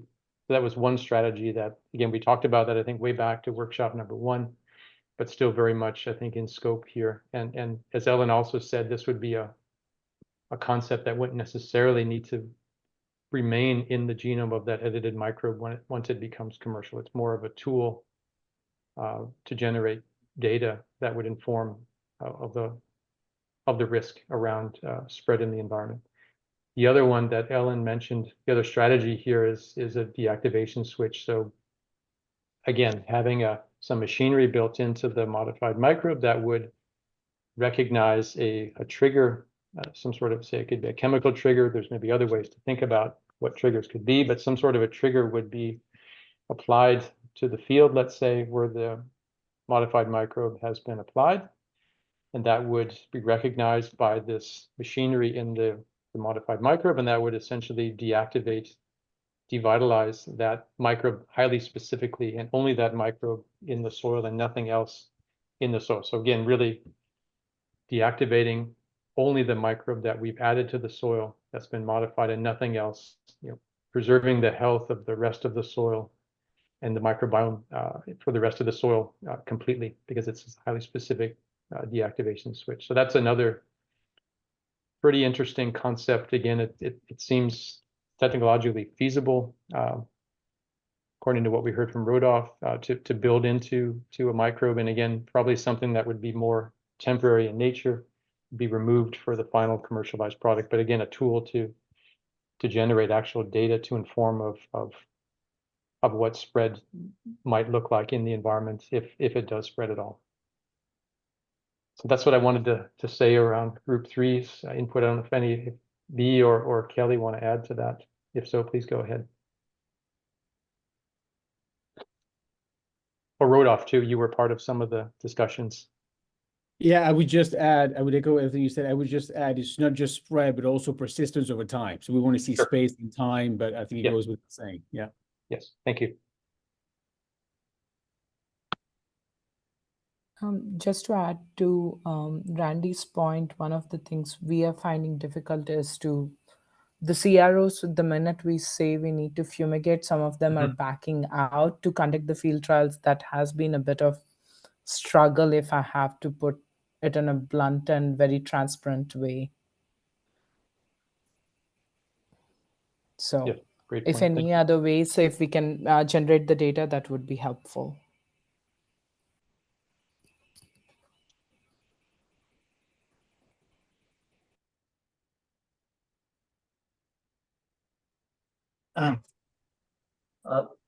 Thank you, Randy. Yeah, for the presentation. Quick comment. I think, yeah, I really like the barcoding idea. I think this provide a good marker traceability to study all kind of ecology information. And also for the second mechanism, talking about safety switch, I think Bright Grant support some similar study in maybe last couple of years. Maybe can check some proposal online. Maybe it can help link the industry between academia and then in private sector. That might help for this direction. Thank you. That's really helpful, Jinbo. Thanks so much. We'll look into that. Yeah, I think these are all very great ideas. And the Bragg grant, whenever we have a new crop or new trait, when no information is available in the literature, only way we can get information is from the developer. And I can quote at least 3 or 4 crops: camelina, then switchgrass, miscanthus. All of them are, they came when under Bush administration, there was a push for more biofuel. And there were a lot of application for us, genetically modified, switchgrass and camelina, but unfortunately, they did not know the persistence and spread of these, in these plants. And what we do, when they do not have these things, we put more conditions. For camelina, we said probably 4 or 5 years of volunteer monitoring. For switchgrass, we said they have to bag every panicle. And miscanthus is a troublesome weed, one of those. Not, they said they have to, either remove panicles. It became too difficult for them to conduct. Then we really supported Bragg grant, whenever we said, why don't you work with academia, write Bragg grants, and they were successful in getting Bragg grant, and they studied pollen flow, and also the volunteer persistence.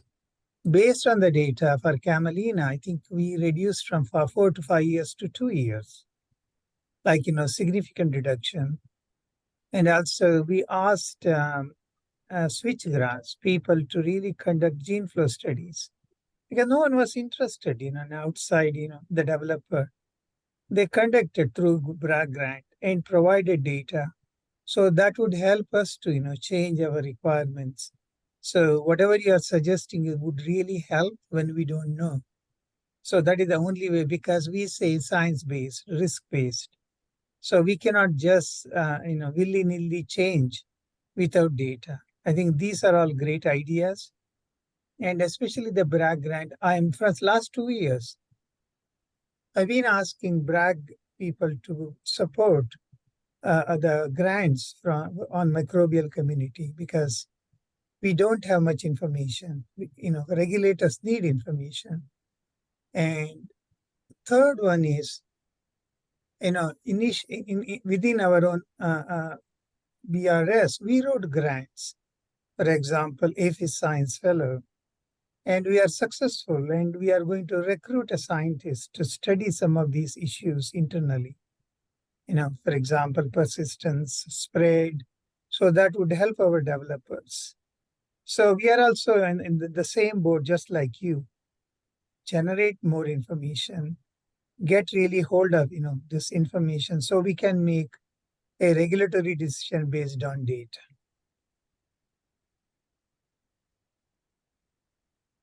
I'd like to just make one comment. I think also that it's really important to think about what we mean by persistence, right? Is it absolutely not a single spore surviving, or is it proliferation in the environment, right? And really looking at, what is the risk of a Bacillus subtilis spore that maybe had a knockout. If you've assessed that organism isn't of significant risk, then what is that? What does persistence truly mean, and what is the risk of persistence that we're trying to address, right? Just Tammy, adding I that think, flavor. yeah, yeah, that's a good question. Unfortunately, the way regulation is written, when a permit is issued, when we say confined, we do not make any decision on, risk. We want you to, it should not escape because we don't know. That is our assumption. I will give you an example. There is a cropland, and it has been, grown for, maybe more than 200 years, people all over the world. Okay. And this is genetically modified. And we have 1 year volunteer monitoring because it doesn't have dormancy. Unfortunately, ecology is so different. Based on the depth and change in temperature, it can persist. What happened? It started showing up after 4 or 5 years, after 10 years. And FDA said there is no food feed risk on this, but it was not deregulated by USDA. Till today, that company is paying compensation to farmers. Did we say there is risk? It is not supposed to be there. That's all we know. And there is a $1 billion industry stopped because importing countries said, no, we don't want. You have genetically modified. Nothing to do with risk. It is not supposed to be there. That's what we face. Sometimes when I give you a permit, I don't make the decision that, whether it is less risky or more risky. I say that, it is confined and you guys will take care of, persistence and spread issue. So that is the difference. If you purely say that, what is the risk, then we have to have an entirely different model to provide permits. So then permits, we have to only give permits when we are very sure there is no risk.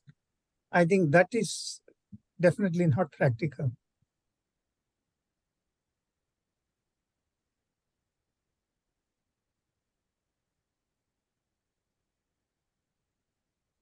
I was just leaving space in case I saw any other hands or anyone else wanted to pop in. Great discussion. So Anyone else? Danesha, I Yeah. just wanted to switch gears just a little bit because I think something that would be really useful to talk about today is what mechanism we could use to get the 10K together for the lit search. Now, you are on the agenda this afternoon to talk more about the cast and the brag efforts. So maybe that's the place to do that. Yeah. But if folks could during lunch think on, as industry, what is our desire? What is the mechanism to pull together the 10K that we need to kind of kick this off? That would be really helpful. We can talk more about it this afternoon. Thank you. That's a great thing to think about while you're masticating your lunch in anticipation of this afternoon's presentation. And I have some ideas too. I'm not going to just come in and say, all right, I expect everyone to give us cash. I have a whole slew of options to select from, but having any support at all gives us a leg up. So thank you, Lisa, for that. Any other discussions, whether it's about the presentations we just saw and the discussion we just had, or going back to questions 1 and 2? Not hearing any. Randy and Rodolphe, with your permission, I might invite us to, should we break early? Do we want to jump into the next discussion? Y'all tell me what you would like to do. We're 20 minutes ahead of schedule.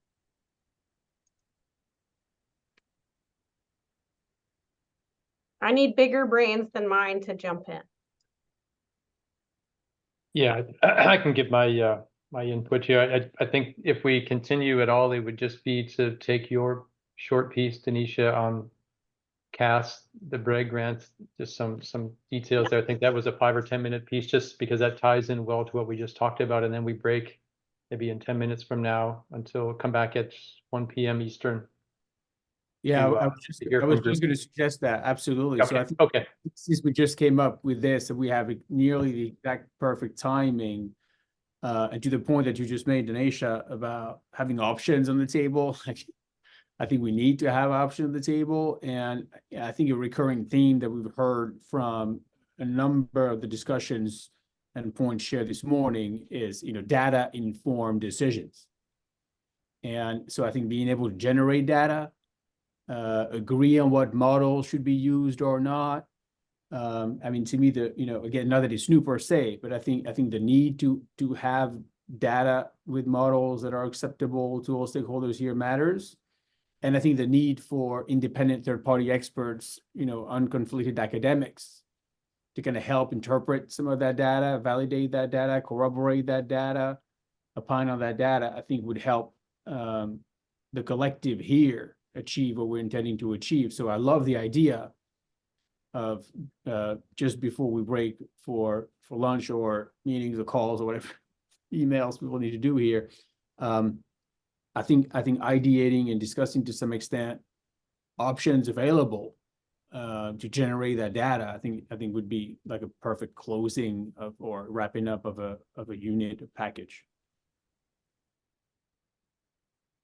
So I'm prepared to give my pitch, which does touch on data collection, but only briefly and broadly.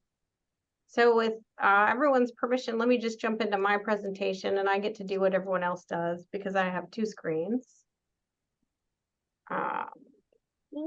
Let's see, let's start with share screen. Nope, there we go. All right. My computer, as I mentioned earlier, has been moving incredibly slow now. Do you guys, any chance you're seeing my slide show rather than my notes version? Yeah, seeing your presenter view. All right. Notes version.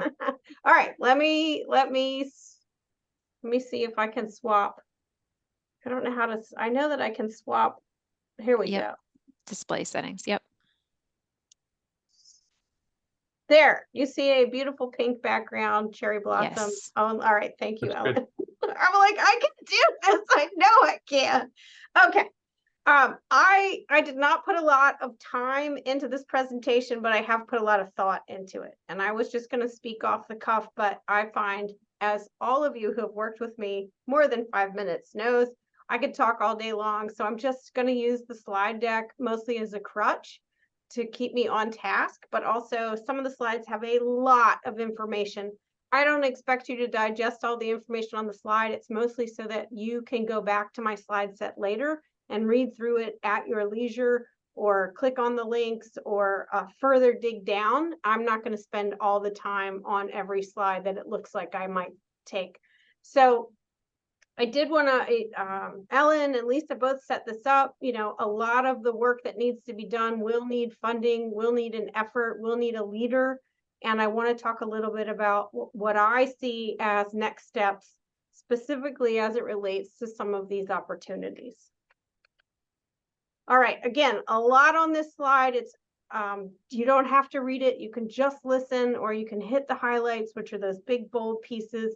And I'm not going to go into a lot of detail, knowing that some of our members on this workshop today might be sensitive to oversharing on our part. So I just want to set this up. I'm not going to go into any details. I'm not going to ask for anything that's improper. So just anyone who's on the federal team that runs this grant program, you don't have to be concerned. I'm going to get into proprietary information.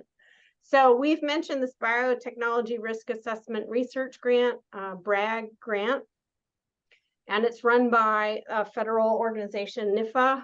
And specifically here at point number 2, I want anyone who's not familiar with this grant program to see that this does support research that is specific to environmental assessment research, right? Data of introduction of genetically engineered organisms into the environment. So if that doesn't hit us right between the eyes, I don't know what will.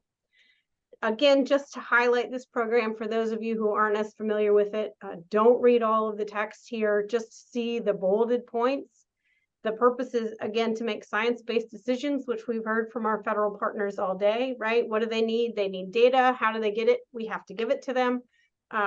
Looking at how genetically engineered organisms and interact in the environment, and these organisms include yada, yada, yada, and microorganisms. So it's a perfect fit for what we've been talking about.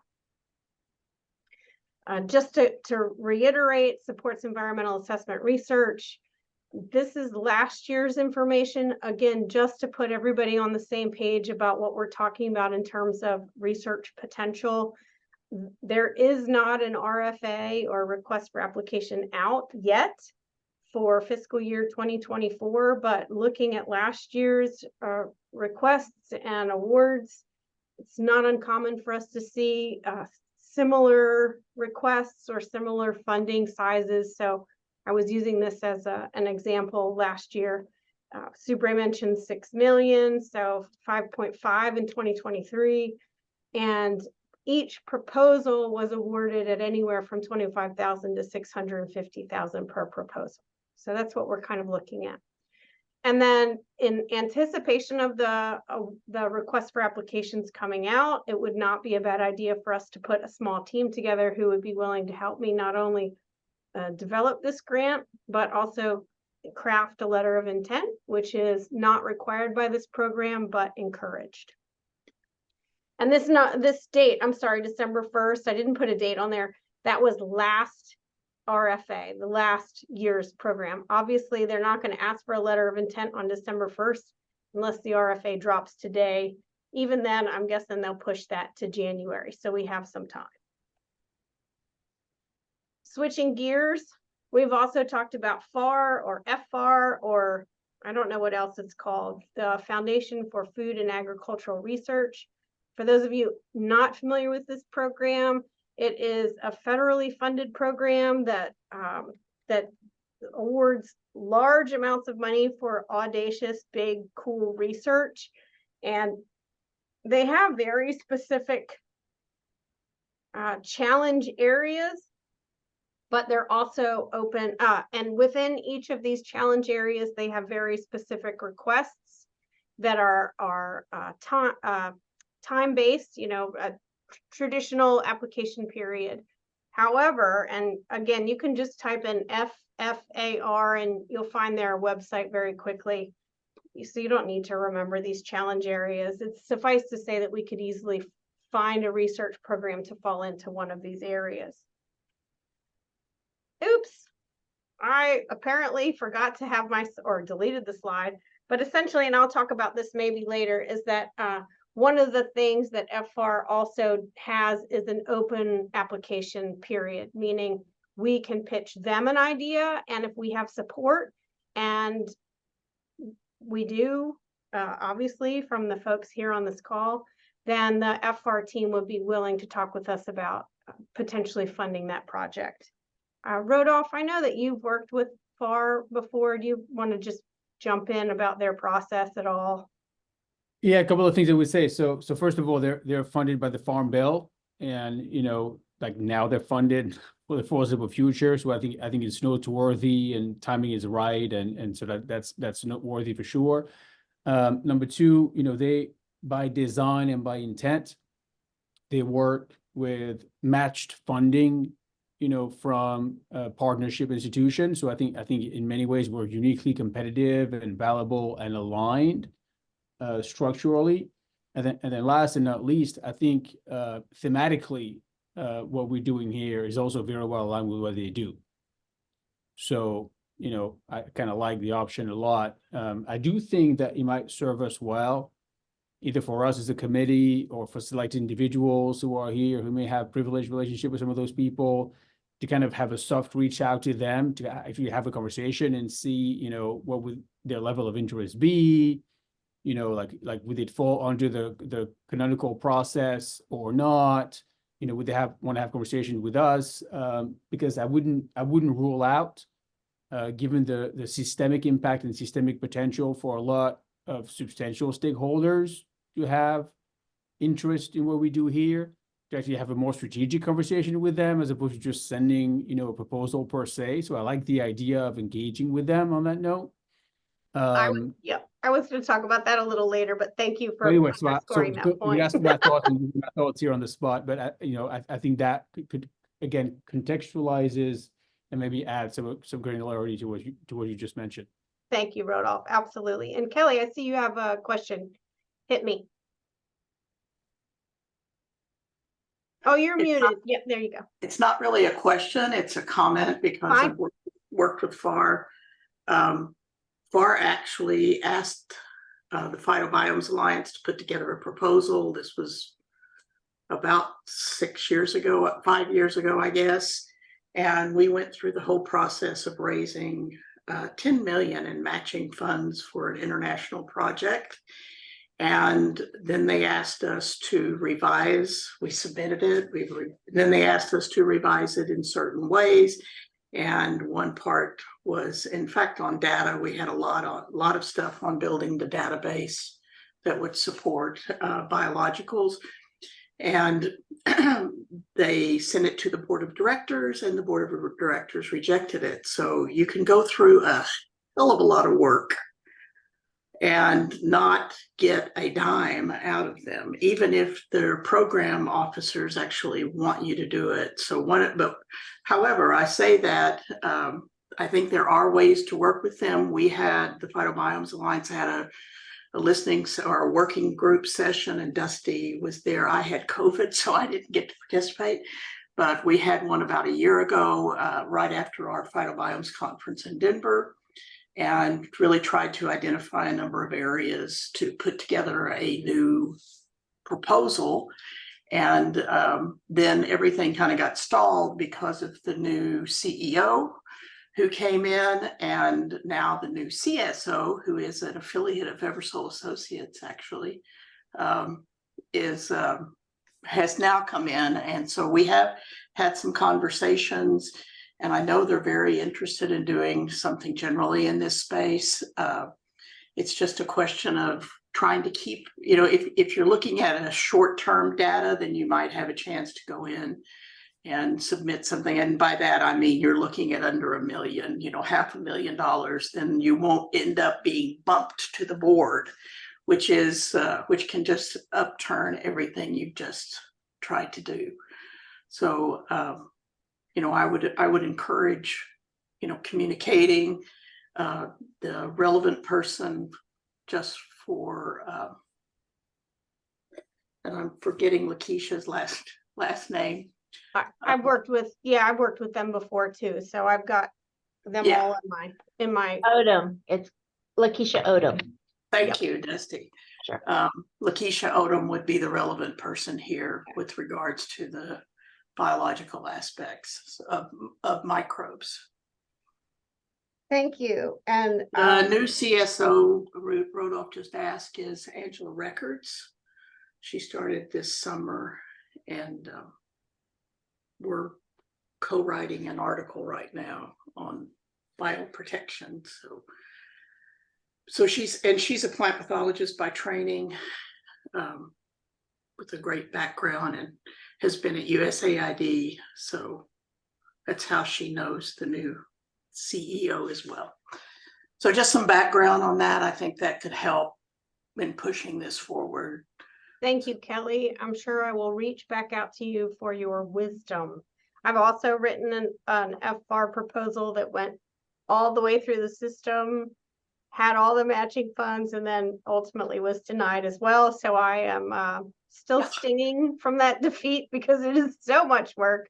But I've never turned tail and run from a big challenge. Sometimes it just takes me a while to get my big girl pants back on to do it. So I do think that this is an opportunity, and I appreciate your jumping in with that insight. And I would like to maybe have a conversation one-on-one with you about that process. Thank you. I know, Rodolphe, you also have experience, so I'll rope you in as well to that conversation. This might not be where we start either. I'm just throwing ideas out. We might work up to this. All right, Ellen mentioned CAST. For those of you who are unfamiliar with CAST, it is the Council for Agricultural Science and Technology. They are a nonprofit, and I know them because they write or support the writing of really awesome scientific documents. And I'll just jump straight to my last bullet point. I know Jennifer Kuzma and her team wrote a really great paper on genome editing, and it was published in July of 2018. I have it referenced here if anyone's interested in reading it. I highly recommend it. but it's these big scientific topics that they help teams develop a paper around. And I just put a little bit of information here for, again, for those of you not familiar with CAST. The publications, essentially, there's someone who takes the lead on writing the publication, and I've already connected with CAST and already gotten sort of their blessing to move this forward if anyone is interested at all in working on our writing team. But essentially their publications in general provide balanced, credible, and biased information. And then what they do, what CAST does, is help to sort of disseminate this information out into communities, whether it's farm organization, educators, scientists, legislators, other professional organizations. So it enhances the visibility of the topic and the scientists working around that topic, as well as the challenges and concerns. CAST is especially interested in genome-edited microbials for use in agriculture and the concerns around the regulatory issues or challenges. So they love the idea, and I've already recruited 1 or 2 folks who have agreed to be on the writing team. So if you're interested, I'm just popping that out there. I think this is a great way to get our information out. I also see this as part of the literature search process that Ellen and Lisa both mentioned earlier. So I think this is my last slide. What I see is needed to move forward, just from my very narrow point of view, based on what I've heard today and conversations with the other teams. It would be amazing to find funding for, working together as a team, not just for a literature review to make sure that we're all on the same page, but also to help support the CAST paper. I definitely would like to plan to submit a brag grant, and I typed this in as Subray was talking earlier, with the importance to remember that we have to highlight what the questions are for regulators, what information do they need, and making sure that we're giving them data. And then, potentially consider proposing or working with FR to propose a research concept. Again, I'm happy to lead all of these efforts. I just need some support from folks who can talk the talk and walk the walk alongside what I'm doing. Yeah, so I'm a little all over the place. Sorry, running low on caffeine at this point, but that was my last slide. Any questions, concerns? Anyone want to jump in and offer to write the CAST paper with me or work on the grant? I'll volunteer for the CAST paper for sure. Thank you, Lisa. Thank you. And we do have to, I'm sorry, we do have to raise matching funds for the CAST paper. So I did want to mention that. Sorry, Lisa, I stepped on your toes. No, I was just responding to your call for warm bodies. Yeah, I would add, as an academic here, with some understanding of how budgets work in industry. So, as people work on the budgets and goals for 2024, with more flexibility, maybe looking at Q1 than looking down at Q4. If there are organizations, individuals on the call or in your teams that are keen on, making contributions, whether it's budget, whether it's people, whether it's resources, whether it's ideas, whether it's writing and grantsmanship, we're collectively in this together. So we don't have to be prescriptive in the sense of you have to step up now, manifest yourself, speak now if I have a hold your peace kind of conversation whatsoever. Of course, we appreciate Lisa stepping up on the spot and having the wisdom to do so. But, if you need to think it over, talk to people in your organization, it says the bigger picture, of course, just, manifest yourself in time at your convenience. Thank you, Rodolphe. Awesome. B. Danesha, it would like Rodolphe actually asked the question, what I was thinking. It would be good to know at least approximately what you're looking as the matching funds. That way we can have the discussions internally to get the approvals. Thank you. Yes. The maximum amount that is needed for a CAST paper is 40,000. And Ellen mentioned that I threw the number out 10 grand for the lit search. I would see that would roll into helping to develop the CAST paper. So it isn't 50,000, it would be 40. That 10,000 Ellen Okay. would roll into that lit search. Yes, thank you. And I know I had another point and I've already forgotten it. But And that's what about the Brad grant? Yes, thank you. CAST has agreed to support our Bragg grant effort. Just for any Sure. federal partners, I'm not talking out of turn. They'll write us a letter of support and participate in writing that. I see the Bragg grant would also help to support, again, a literature search and writing some of this document. So if the Bragg grant were received, I would hope that some of those funds could go to help supporting the CAST paper as well. I don't want to keep coming back to this team and saying, sorry, we need money, money, money. We do. Everybody needs money to keep programs funded. But my goal is just to make sure we're moving forward together and that everyone has skin in the game. But I don't need to keep asking, each of the industry partners here to pitch in 50 grand. I would take it if everybody wanted to give it to us. But essentially, we need to come up with 40 grand total to do the literature search, the CAST paper, and then hopefully the Bragg grant would help to ultimately support some of those efforts. But I'd like to get started moving forward, before we hear back from the Bragg grant. Yes, Kellye. Thank you, Danesha. I will help you with the Bragg grant. I'm Thank you, volunteering. B. I'm writing your name down right now. Thank you so much. Yes, ma'am. Yeah. Kellye. Hi, Danesha. What is your overall objective with regards to the Bragg grant?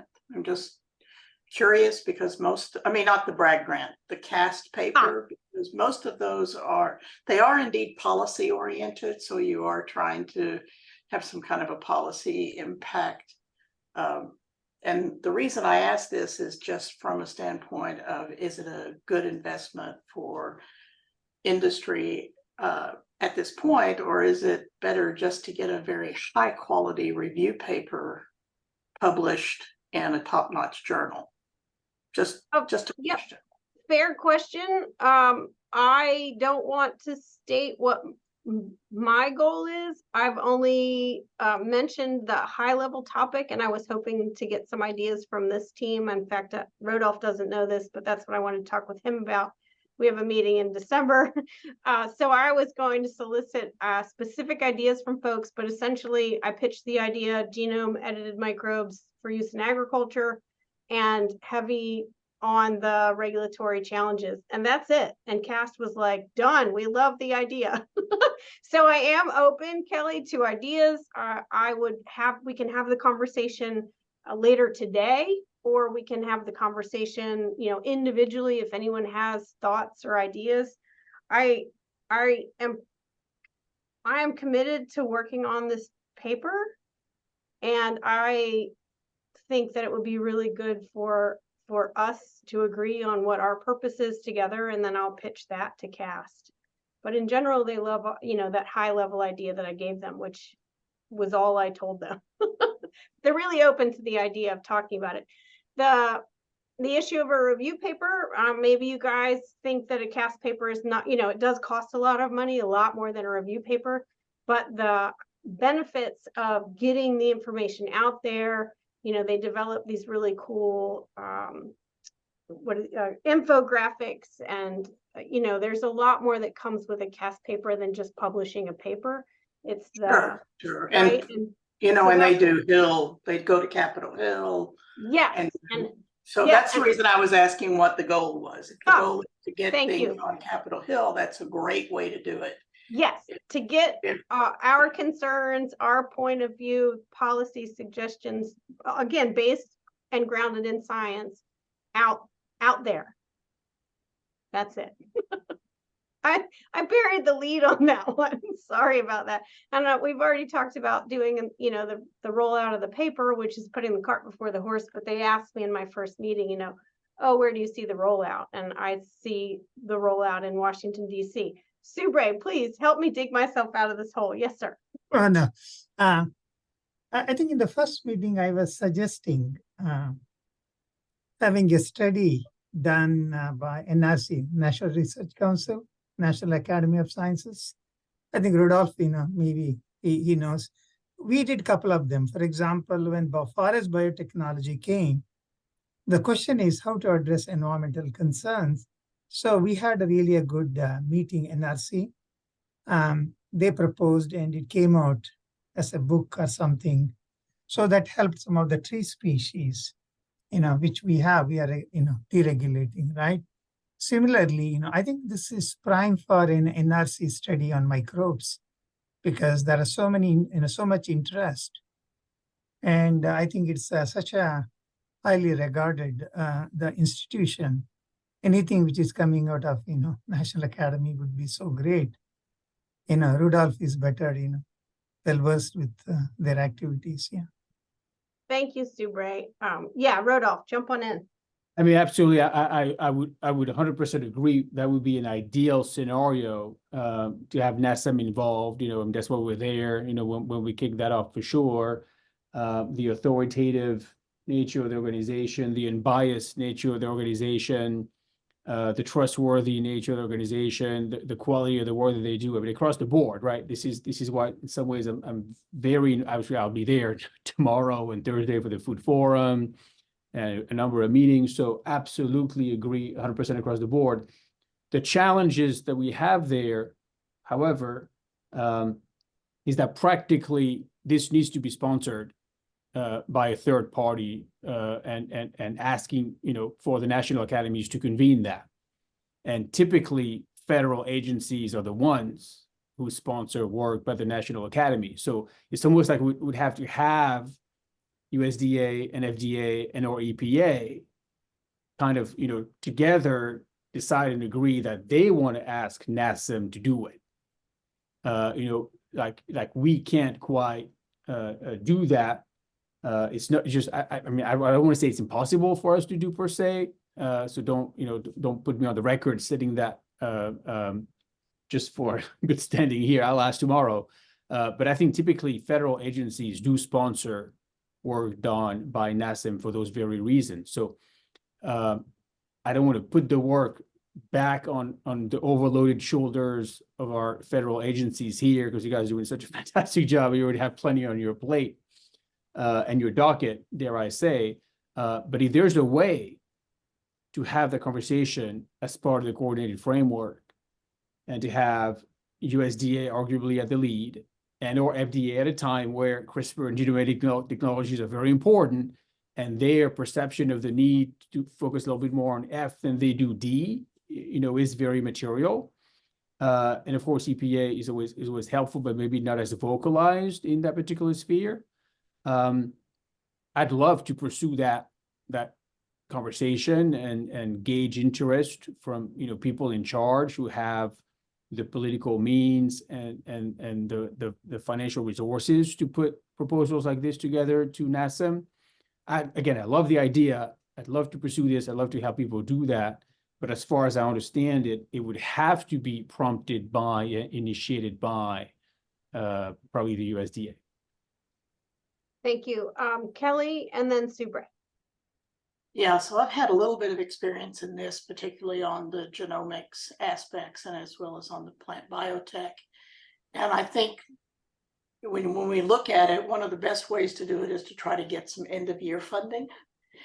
But you have to have commitment at the undersecretary or the secretary's level at USDA to get it done. And once they commit, then they can try to pull together the funding. So then it's an issue of going to the Undersecretary for Marketing as well as the Undersecretary for Research. And I do think certainly that both of them might be amenable to this. So unless Subray is going to volunteer, he may have a bunch of money right now he wants to give up. So that would be great. But I love the NAS, the idea of getting a NAS workshop. It just carries a tremendous amount of credibility. And we do have one of our board members for the Phytobiomes Alliance is also a National Academy member. So she could be very helpful in that regard. Thank you, Kellye. Yeah, I would do, we have this regular interagency meetings, I would talk to FDA and EPA, and also I would talk to my own administrators and see how exactly we can start this at National Academy level. Because last time when we did forest biotechnology, yeah, we gave some money to do the study. So let me see how I can help. And we're here, you know, if it helps at all to support that effort, just let us know. Mhm. Mostly Rodolphe. But I'm here too. Yeah, and Subray, that forest biotechnology report is still invoked like all the time in the circles that I'm in. And you know, people, I mean, it's a great piece of work, right? It's a great document, it's very authoritative, it's very insightful, it was masterfully done. So invoking that precedent as something to emulate and aspire to at a time where, you know, the world is changing quite fast and all the metrics support this, right? I mean, it's hard to imagine genome editing and ag, you know, like other than AI and therapeutics, right? Like, you know, maybe we're number 2 in the world, right? So I think that's really an argument that is going to be straightforward to make, I think, at a very auspicious time. But again, I think you have to work your magic with people in power who have been deputized, like literally deputized, right? To kind of do that work and Yes. And use those federal resources the way they're meant to be used. Thank you both. All right, I would ask for any further discussion, but Rodolphe is reminding me we are 10 minutes past, or only 1 minute past break time for lunch. Let's reconvene. I think our agenda says 1 o'clock. I've lost the agenda, but Carrie, is the agenda 1 o'clock return? Yes, we return at 1 o'clock. All right, great. And I will repost the agenda after lunch. Also, if you have any presentation slides that you presented today, you're welcome to email that to me at any point. And if you have any other issues, I'll be monitoring my email through the break. All right, thank you. Great. Thank you all. We'll leave the room open. I'm just going to mute and go dark while I eat my lunch at my desk. And we'll see you all at 1 o'clock. Fantastic conversation. Thank you. Sounds great. Thank you.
computer is running better. So that is great.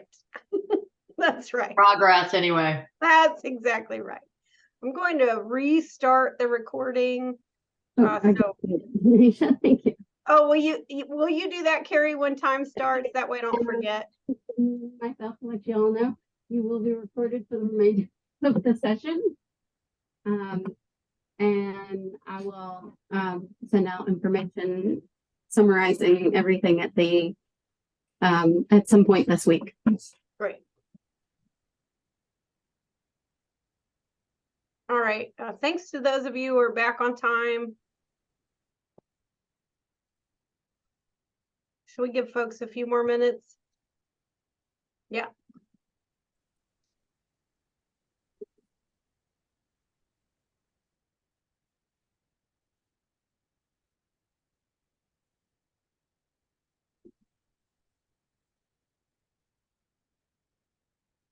Maybe as we do that, Danesha, I think we should make sure that the next group coming up to present question 6 is ready to go. Like we know who's presenting and the slides are good. And yeah, great idea. Randy, do you know who will be representing? Annie's presenting, I believe, right, Annie? Yes, I'm presenting, and slides just to see if it works. Yeah, great idea. Okay. Thank you, Annie. we talk about like technical issues. I think, Randy, the way I see your logo is the isoschismer. It's backwards. Yeah.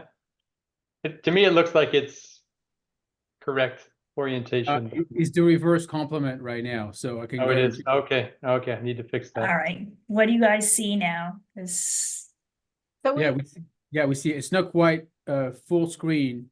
Not presentation mode. But it's good to go. Yeah. Okay.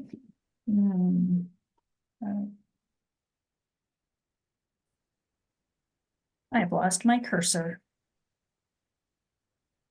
Lost my mind. Does that count? No. There it is. So it's odd.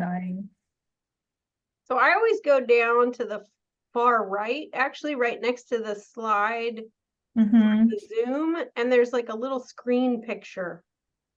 Yeah. So try clicking that. That is where I went.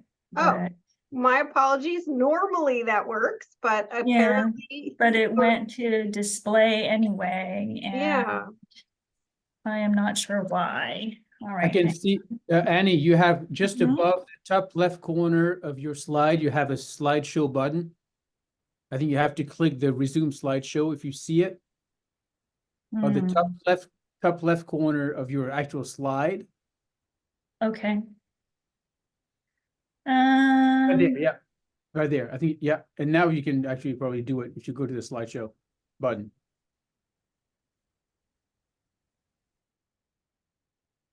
No, it just did the same thing. All right, hang on.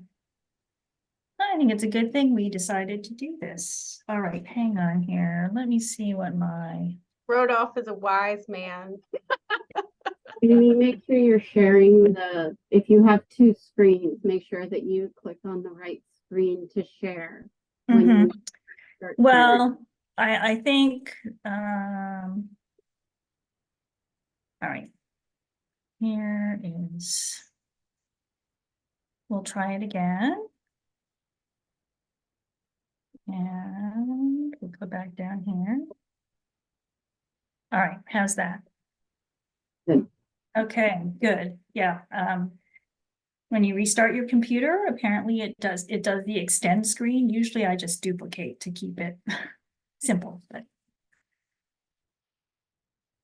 all right. I guess we'll wait a few minutes still. How many people are on now? There's 27 people on. Is that? Yeah. I don't know. I'm ready. Yeah, but I see a lot of the Subray is apparently not back.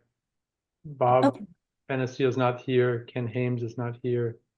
Okay, so why don't some of the regulators are not here yet. Yeah, maybe wait 5 more minutes. Yeah, well, Subray's here. Bob's here. Yeah. Okay, they're just coming in now. Perfect. Okay. Yep. No, well, just figured you didn't want to look at me anymore. Oh, so I was all muted and. Okay, I didn't think exactly. Sorry about that. Thought We just thought you found that beer, Bob, for lunch. Oh, I found it. Separate issue, but I found. Okay, so, our group, was a pretty small group, myself and Natasha Dixon, Kellye Eversole, who had to leave, but I understand, darn it, I wrote her name down and now I don't see it. Oh, Dusty is here in her place. And Kelly Patterson. So folks, if you have comments to add, please feel free to jump in at any point. We thought about a number of things quite differently than the technical discussion we had earlier this morning. What we were primarily thinking about was what other information, other than that technical information to support regulatory decisions, might the agency need, because we knew that the other groups were working on the very technical pieces and data generation pieces. So in terms of the insights that or things have changed since workshop number 2, our group put together a stakeholder map to really identify our key audiences and think about who else might want information or need information, somewhat for public transparency and acceptance purposes, like Jennifer was mentioning this morning, but also just because there isn't a lot of knowledge out there necessarily, and you never want to be in a position of surprising people. So we did that exercise, and I'll talk through that on the right-hand side in a little bit. In addition, thinking about what's happened during the summer and fall since workshop number 2, there was a Friends of the Earth report on gene-edited microbes. And as is not surprising, they are worried about genome-edited microbes. So it was an extensive report.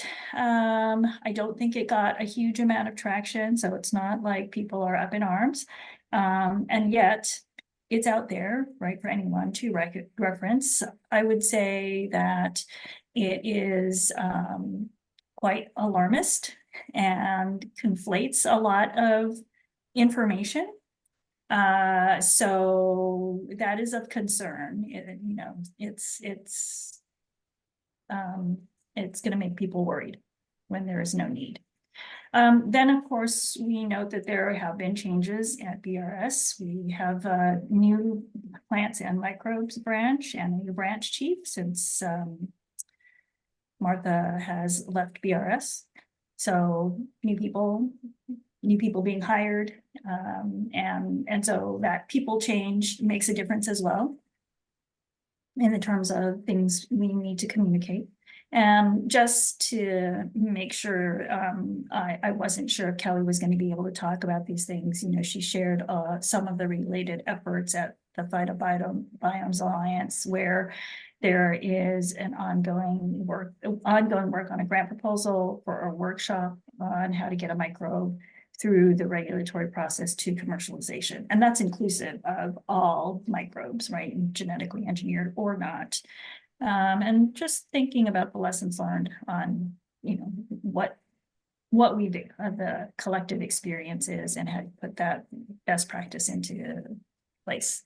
Then, of course, we've already talked about the sequence-based classification publication to be submitted soon. So that will also be available, and that's another piece of the communication puzzle, as it were.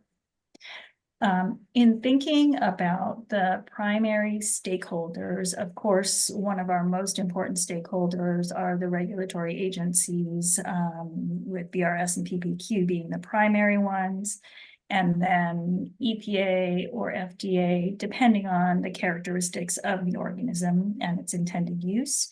Perhaps OSTP, thinking about the bioeconomy report. And then finally, NASDA, because state agriculture departments are also interested and could be a good audience. Then, of course, we always have the legislative branch with the Hill staff and the state legislatures to keep in mind, depending on how these organisms will be regulated. Clearly, we have academia as important stakeholders with CERSA and the Phytobiomes Alliance. We've talked about National Academy and CAS, so won't belabor those points, but they are also important stakeholders. Another piece of the stakeholder kind of puzzle is civil society, and we thought that if they are not already informed, certain environmental groups that are interested in sustainable agriculture, such as the Nature Conservancy or World Wildlife Fund, they could be an interesting stakeholder to do some outreach, just in terms of, the benefits, why. Trade associations are, of course, important, with BIO and BPIA being the primary two that we deal with regularly, but there are some other trade associations, including the American Seed Trade Association, the Ag Biotech Alliance, grower groups who may use the technology, or the food manufacturing industry. They could also be trade associations that would have an interest in this information. And the final stakeholder that we thought maybe not now, but could be interested in would be food companies that are actively working on IPM kinds of, I hesitate to call it a third-party standard, but they have their own internal standards for the food and requirements that their farmers develop. So that could be people like Danone or Land O'Lakes.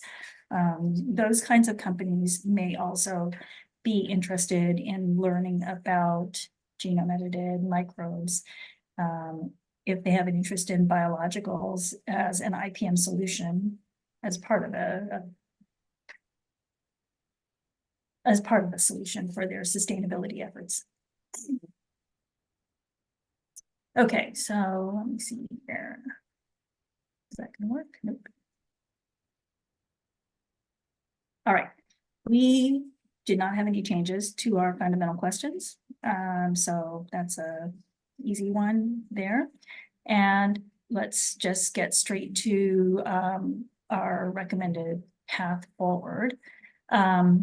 So we were thinking the first two bullet points are really intended more regulatory agency focus, and thinking about what could USDA use in making their decision-making processes that are not necessarily science around persistence and spread, for example.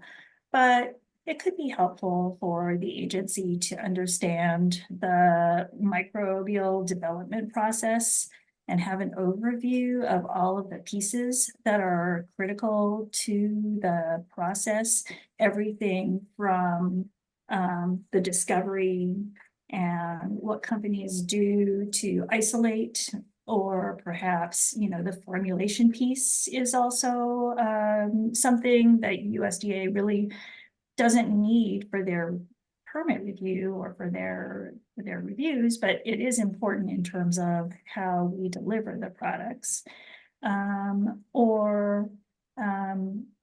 What kinds of testing and how many years of testing, how many geographies we test on, information that is, I think, not necessarily directly related to the actual regulatory issue that BRS needs to consider, or PPQ, but it is information that provides context and the broader picture of where the biologicals sit in agriculture and on a farm.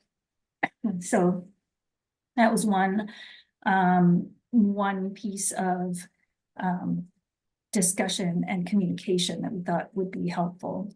And then I think the other more immediate communication for the regulatory agency consideration was to really bring staff out and reviewers out to a field trial demo and have people see in 3 dimensions what a biological field trial will look like.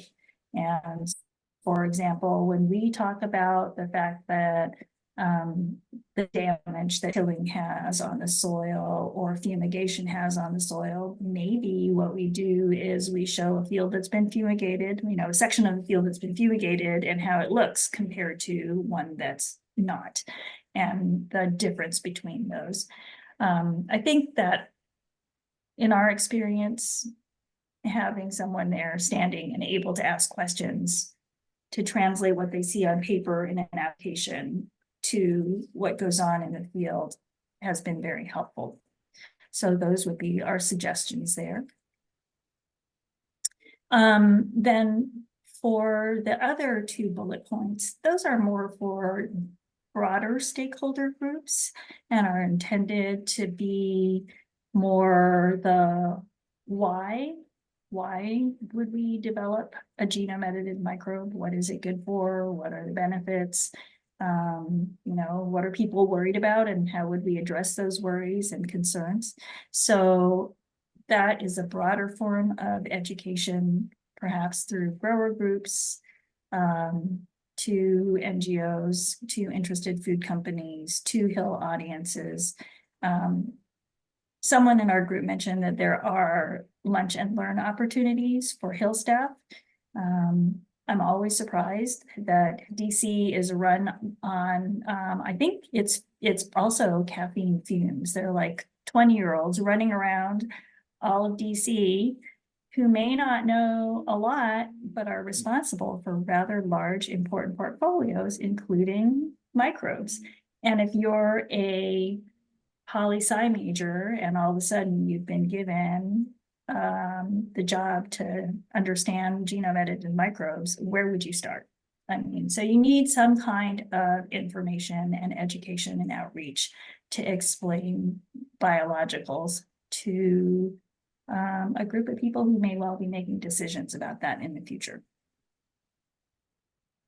There's one little bottom tier 2 topic, and that was just kind of a placeholder for us. We were thinking about the fact that biologicals could be used on seed treatments in the future. And so we wanted to just capture here that ASTA has a lot of educational and information about seed treatments. And so to the extent that we need to think about that for genome-edited microbes, that we would want to make sure to coordinate with American Seed Trade Association. Okay. Last discussion slide. What is needed to achieve this? We were thinking that in terms of expertise and developing a product development seminar, it would be nice if we had somebody who was an ag economist or something similar working together with the companies to develop that. I don't know what the cost would be, but it doesn't have to be an ag economist. I think all of our companies have general stage gate development processes that we could figure something out to kind of generalize what that looked like and generalize what pieces are critical kind of go or no go decision points. So that was one resource is the company expertise or some kind of project manager, ag economist person to think about that. Then in terms of other communication needs with respect to that Friends of the Earth report, it would be helpful to have factual information or corrections to that report at the ready in case someone were to ask a question about it or to make reference to it. Another idea was, many of you may be familiar with a GMO Answers website for genetically engineered crops. We could just have a website for genome-edited microbes. Again, this might be a longer term need, not a now need, but something to consider to have in place so that if somebody goes around and, Googles for genome-edited microbes, that's one of the things that comes up. And then finally, of course, we were talking on the previous slide about educational materials that are much more high level, less technical, more about benefits and why. So those could be useful for a variety of different companies. A variety of different audiences.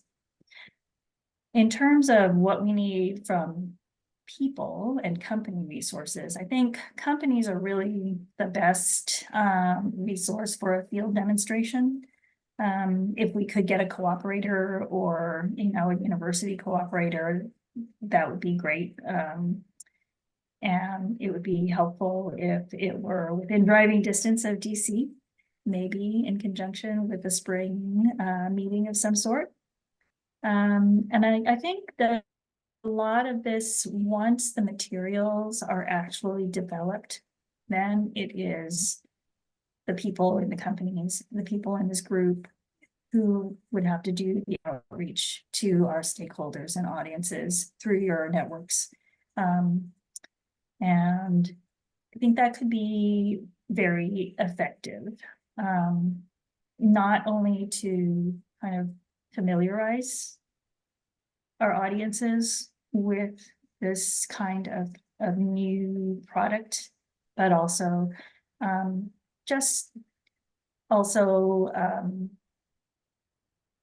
to really talk about the benefits and why, and to meet sustainability goals, carbon reduction goals. And I think the general excitement, right, around using very specific technology to accomplish product traits that we haven't been able to do easily before and control things. So that will end our set of slides, and I would open the floor to Kellye or I don't know if Natasha has been on. I haven't seen her, or Dusty, for anything further that I forgot.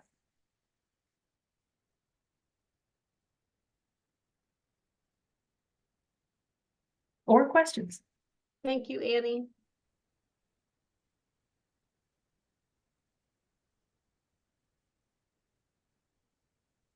Rodolphe, please jump on in. I'll start, make one comment and bring up one topic. So I do think, that the Friends of the Earth report, is only worth so much and is only so concerning, but I understand what people would be, concerned to some extent. I do think that, as outlined in my presentation this morning, contextually and timing wise, with great success that we have in therapeutics, safety of the technology as now approved by regulatory agencies in multiple places in the world is a very hard argument to present about, lack of safety, so to speak, because it is safe enough. And the same argument can now be presented with regards to livestock editing approval and edited crop approval from a regulatory standpoint. So an obvious rebuttal or just a, contextual input, so to speak, with regards to concerns about the safety of those technologies when deployed for human health and human food and ag is going to be, a very uphill battle for the naysayers, because now we're at a point in time when the arguments are there, the approvals are there, and a lot of data is out there, and regulatory agencies who are tasked with safety and efficacy to some extent have opined on the safety of the tech and the safety of the derived products. And also, as people like Corteva, I know, and elsewhere here know, the momentum on the EU side, as we anticipate progress in 2024, right? Because now we're looking forward, midterm and long term. I think there's a lot of reasons to be very optimistic about regulatory frameworks on a global basis, being more and more science informed and data informed, which is what we're doing here. We heard that theme throughout the morning. So I understand, the FOE shortcomings and concerns to some extent, but I think, like where we are today and where we're headed next is really, really going to be a great argument for us to present collectively. The second issue or point I want to make is in your table of stakeholders, where you had food companies at the bottom, mentioning Danone, again, it could be a whole long list of could be a long list. companies out there. I do think that likewise, the companies that are in the ag space with edited crops like Corteva and others, companies that are in the ag space with edited livestock, which are really making tremendous progress at this point in time, are in the food business. Those are food companies and food ingredient companies that know a lot about genome editing, know a lot about CRISPR, know a lot about regulations, know a lot about PR, right? Corteva case in point. So I think I would almost put some of the people here on the call in that category, to be honest. And then there's a lot of other food ingredient type companies, the IFFs of the world, Novozymes, many people here and beyond. I think their level of knowledge and sophistication about genome editing toolbox, strategies, regulations, and PR, I think is maybe a little bit more sophisticated than sometimes people think. And I would be very curious to talk to some of those most influential DC connected large food companies, because they may or may not already be planning and or engaged in Hill type lunch and learn meetings and coordinating with some of those VIPs and kind of, collectively reaching out as an aligned group of like minds with like interests. I do think that, even like the PepsiCos of the world know a lot about CRISPR, for example, right? So I think there's a lot more people on our side, maybe than we think, or maybe than was discussed with the group. So I wouldn't rule that out whatsoever. As a matter of fact, I think in 2024, I would speculate that to some extent, some of those people will have plans to do the same thing that we're discussing here. They just happen to not be on the call today. That's helpful. We'll look into it a little more. Thanks. Thank you for those comments. Ashton, nice to see you. Please. Yeah, really helpful, nice way of laying out the key stakeholders, and I think overall a good approach. I might defer to Bob, because since he mentioned talking about working with environmental compliance and working with tribal stakeholders, I just want to flag that indigenous groups and tribal nations are not in your stakeholder map. And I think particularly since we're talking about microbes that are going to be put in soil, in land, I think it's a real omission to not at least think about and consider how you might bring those voices into the conversation. I literally I went to a lunch talk that was an indigenous scholar who is thinking about gene drive governance. And so there's people out there who are doing this work, both in a scholarly and activist space. And so I think there's opportunities to sort of incorporate those folks. And then also generally, I think the education approach is fine, but I think just as Rodolphe was talking about, you want to coordinate with the VIPs, but you also want to find ways to talk to potentially adversarial stakeholders that are not solely, information transfer modes, right? There are things we can learn from them, even if it's, understanding their point of view. And and some of these arguments get, everyone wants to have more dialogue or whatever. And that's not, what I mean more is framing the conversation more as a conversation, more as outreach, rather than strictly, we have all the facts and we're going to share them. And so those are my two thoughts. Yeah, Ashton, I would agree. And your second point is actually very important in relation to your first point and working with tribal communities. It has to be a conversation. And even if right now people aren't looking at bringing in novel microbes, they will. I'm sure all the companies have, oh, wow, there's this great one we have in Europe. It's not in the US, and we'd like to go there. And tribal communities will be involved in the consultation for those organisms, or at least I cannot imagine they would not be. So keeping them as conversations and engaging tribal communities early and understanding how those engagements need to happen as sovereign governments. It's just critical. So it's great that you brought that up. Thank you. I have a follow-up question on that. How would you suggest that a group like ours reach out to tribal communities, to introduce the topic, or start the conversation? I don't want that necessarily to be, through the first permit and say, Right. Hey, is this okay? Right. But there's that's also no other venue really for us. Yeah, I don't have the best answer, or I don't have a good answer for that at the moment, but I can try to reach out and see what our liaison with the Office of Tribal Affairs, if they have a way of recommending. I've addressed some of these issues with biological control, and I've given presentations through the Office of Tribal Relations. I think there were attendees from 60 different tribal communities, which was very helpful in at least starting to have more broad communications. But yeah, I'll have to check into that. Right now, I don't have a good answer. Sorry. Yeah, thank you so much. No, there's no rush, but we do want. Well, no, yeah. Oh, but time flies. Mm-hmm. Oh, I'll be dead soon, kids. Go have fun. Randy, go ahead. I see you got your hand raised. Yes, thanks, Andy. First of all, thank you to you and your group for putting together a really good presentation. I think you hit on a lot of great points. Definitely support getting as many stakeholders involved from diverse viewpoints as we possibly can here. I want to come back to the stakeholder list you presented. I'm thinking here about, yes, international involvement, but also from the agency side. So I guess my question is to the question group and also to our friends from government here on the call. Did you consider other governmental authorities in other countries as part of your stakeholder list?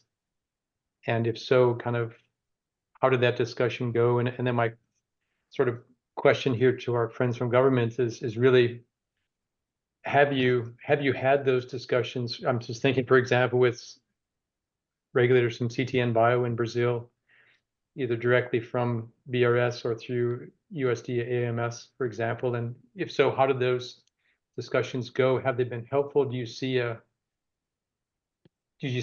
as another way to gather more momentum, by trying to ideate a bit together with regulators from other countries as well?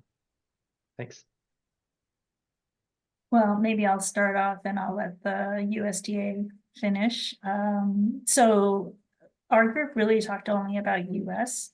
We did not branch out into international. Sure, fair enough. All right, I see Subray on the camera. Go ahead, Subray. What kinds of international discussions have you had?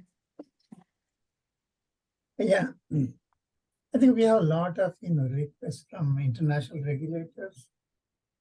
Always they come here for capacity building, and we go. Just as an example, I was in Peru in October, and a lot of South American either government representative or regulators, because some country does not have any a functional regulatory system. And Brazilians asked us, how do you regulate microbes? We said we do not have an RSR or an exemption currently for microbes, but we are planning to develop. But we allow field trials, if it is confined. I asked, how do you do? They never allowed any field trial with microbes. Means they are really extremely worried about its persistence and public perception. Okay, but they have a lot of microbes for fermentation and anything contained.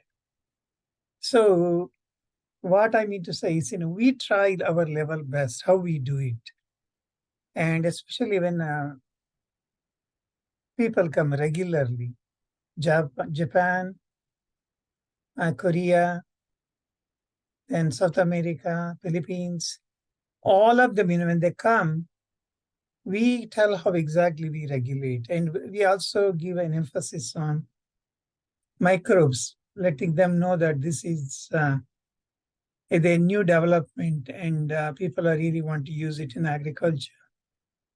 And for us, stakeholder is not just United States. It's everywhere.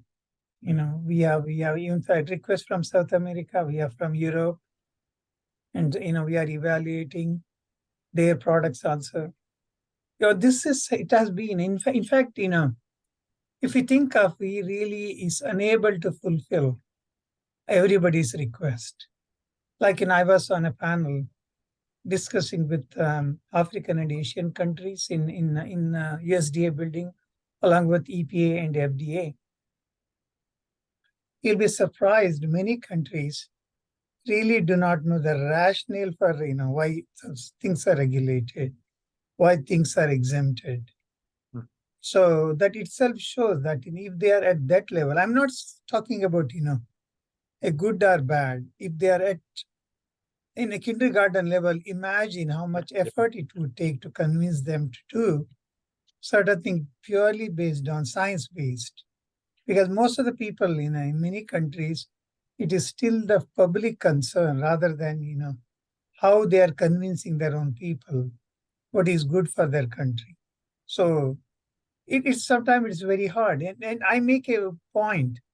I'm not saying you have to follow United States or USDA.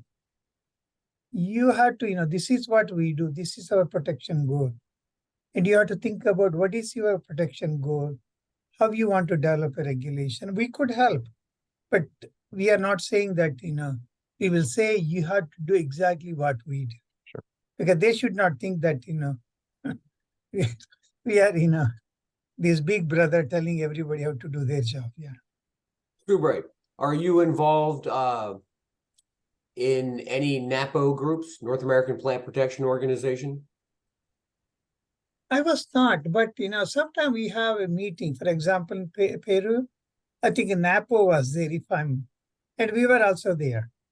I was dealing with biotech, and I think NAMPO and American Seed Trade Association. Okay. They were involved in it, but I'm not really involved like you guys. Yeah. Right. So for biological control of invasive weeds, insects, and I guess other pests, could include mollusks, for example. We do have a biological control expert group for North American Plant Protection Organization, so US, Canada, and Mexico. And we have developed regional standards for petitions for biological control of weeds or biological control of insects, RSPM 7 and 12. We also have developed an RSPM related to minimum standards for containment facilities for these agents. Now, this group, the expertise, even though there are some pathologists, it's really biological control of weeds and arthropods.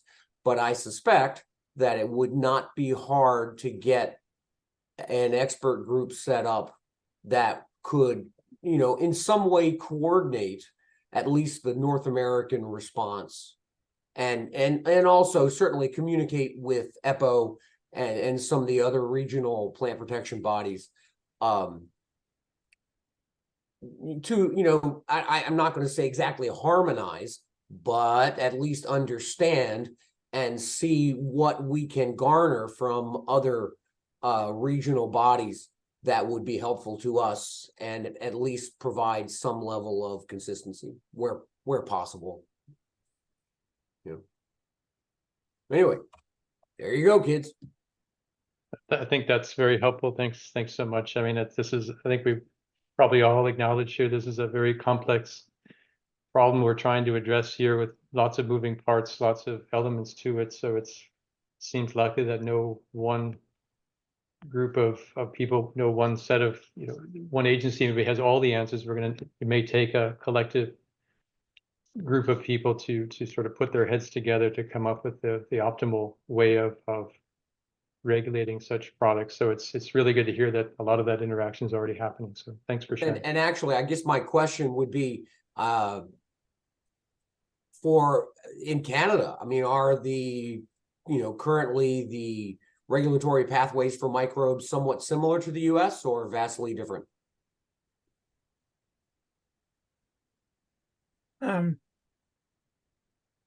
Good question, I gather. So, right now, Subray? I think, we asked that question recently.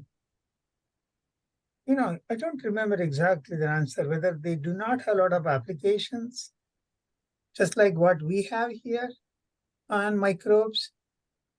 Yeah, that's what I heard from one of the directors of CFIA. But I don't remember my conversation now because I met so many people, so many places. Sure. Maybe, I don't want to say something which is inaccurate. Yeah. Still, I suspect that's a connection you might want to make with CFIA to see, otherwise, who knows? There could be a kerfuffle, they'll declare war, and then we all have, the end of life as we know it.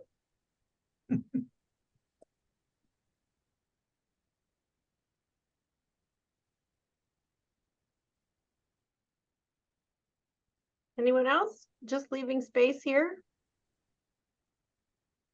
I'm just curious, are there instances or formal processes for leading, thought leaders in regulatory agencies throughout the world? Canada obviously is in the list. Needless to say, the EU, now maybe the UK as an independent body would be in play. I'm just curious as to whether there are formal and or informal gatherings for those organizations to concurrently, maybe not all together, but concurrently assess cases in which novel technologies are quickly disrupting the industry. And I asked a question at this very point in time, because I think we all understand right now that in the realm of AI and ML and DL, there's a lot of regulatory agencies throughout the world, even at the government level, not just regulators, but whole governments, strategically, wisely, and urgently, with a sense of urgency, assessing how they're going to regulate AI. And of course, there are topics like nuclear power and energy and fossil fuels. So, we know there are precedents that warrant this, but I'm curious on the ag side in general, and whether for generating in particular, this would be an opportunity to gather regulatory thought leaders selectively and then have that conversation.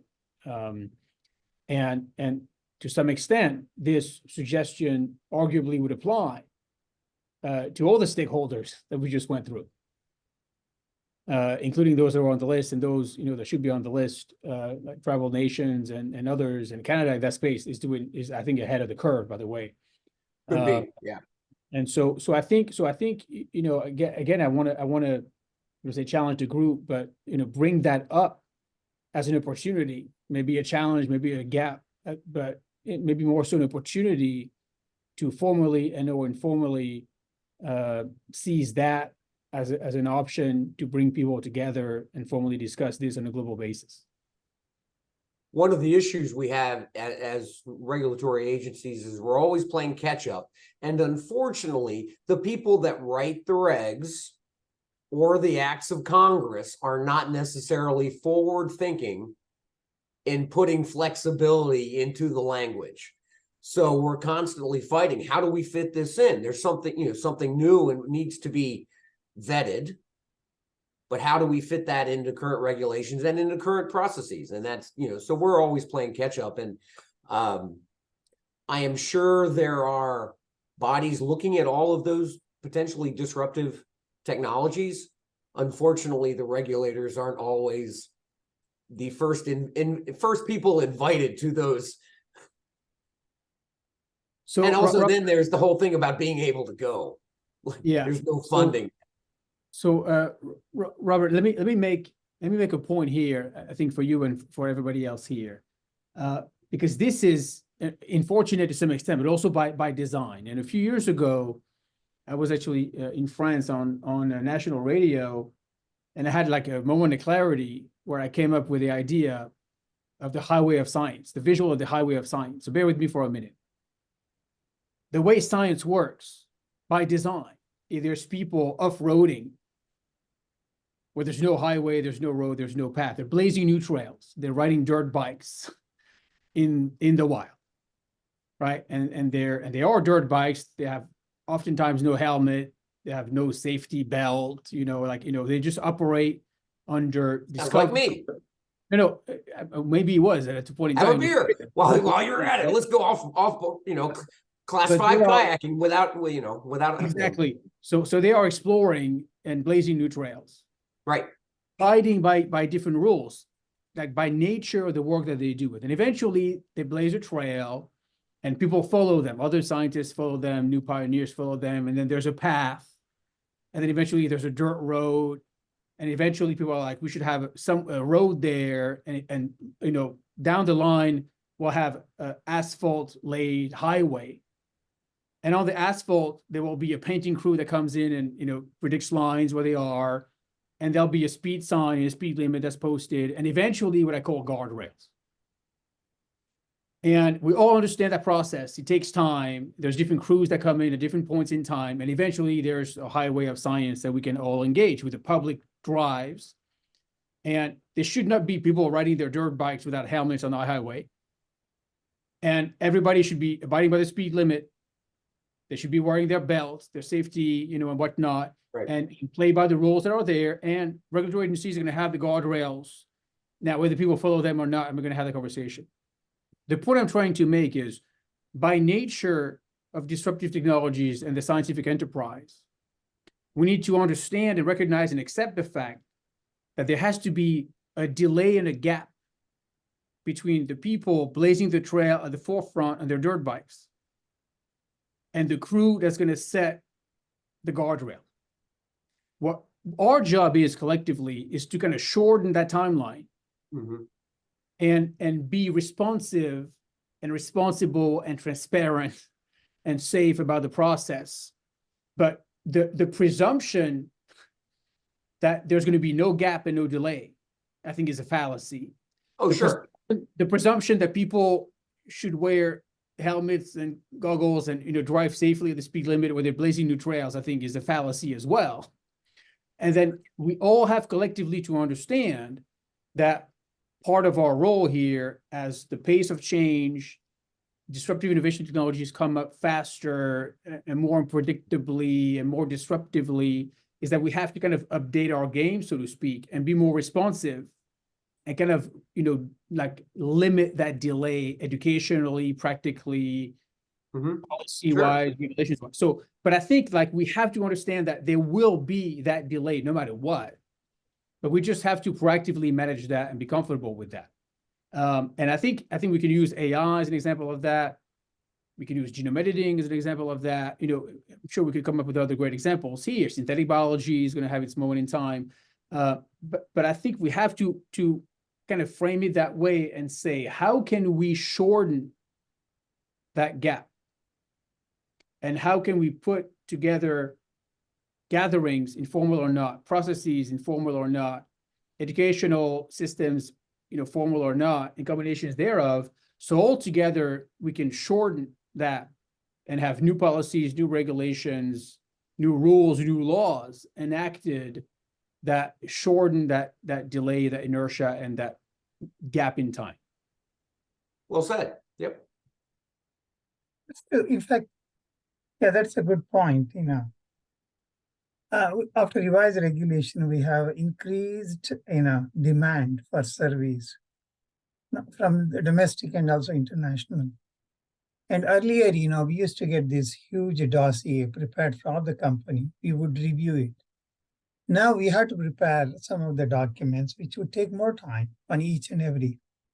We thought, how about we use AI so that, when we prepare these documents, at least we can, collect citation references and the analysis of all these things so quickly, right? And you'll be surprised. We purchased it, from a European company. But sometimes, the ignorance is not a bliss. And we paid everything. Then USDA, whoever in charge of this technical said, no way. How can you use this one? You need an approval. Oh man. Now it took a year to get an approval. Now they approved it, but our contract expired. Perfect timing. So we have to start over again. And there is AI Gov, where there is an executive order, how to use it and all those things.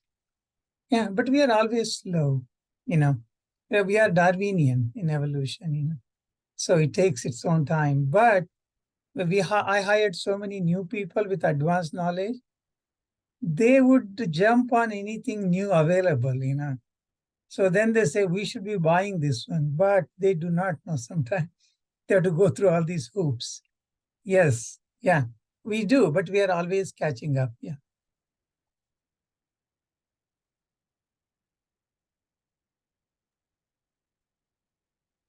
Also, in terms of, thinking of ways to convene regulators, one opportunity that is not soon, but is potentially available is the next International Society for Biosafety Research, ISBR.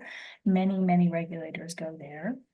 And so it could be a good opportunity to have a side conversation or set up some kind of side meeting to discuss genome-edited microbes specifically. You can have some kind of,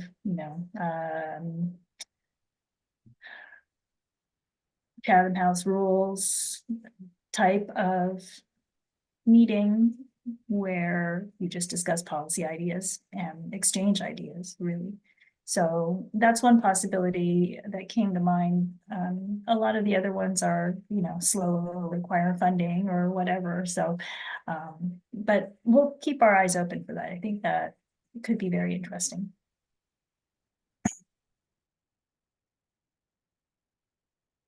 Annie, I agree with you because most of the time it is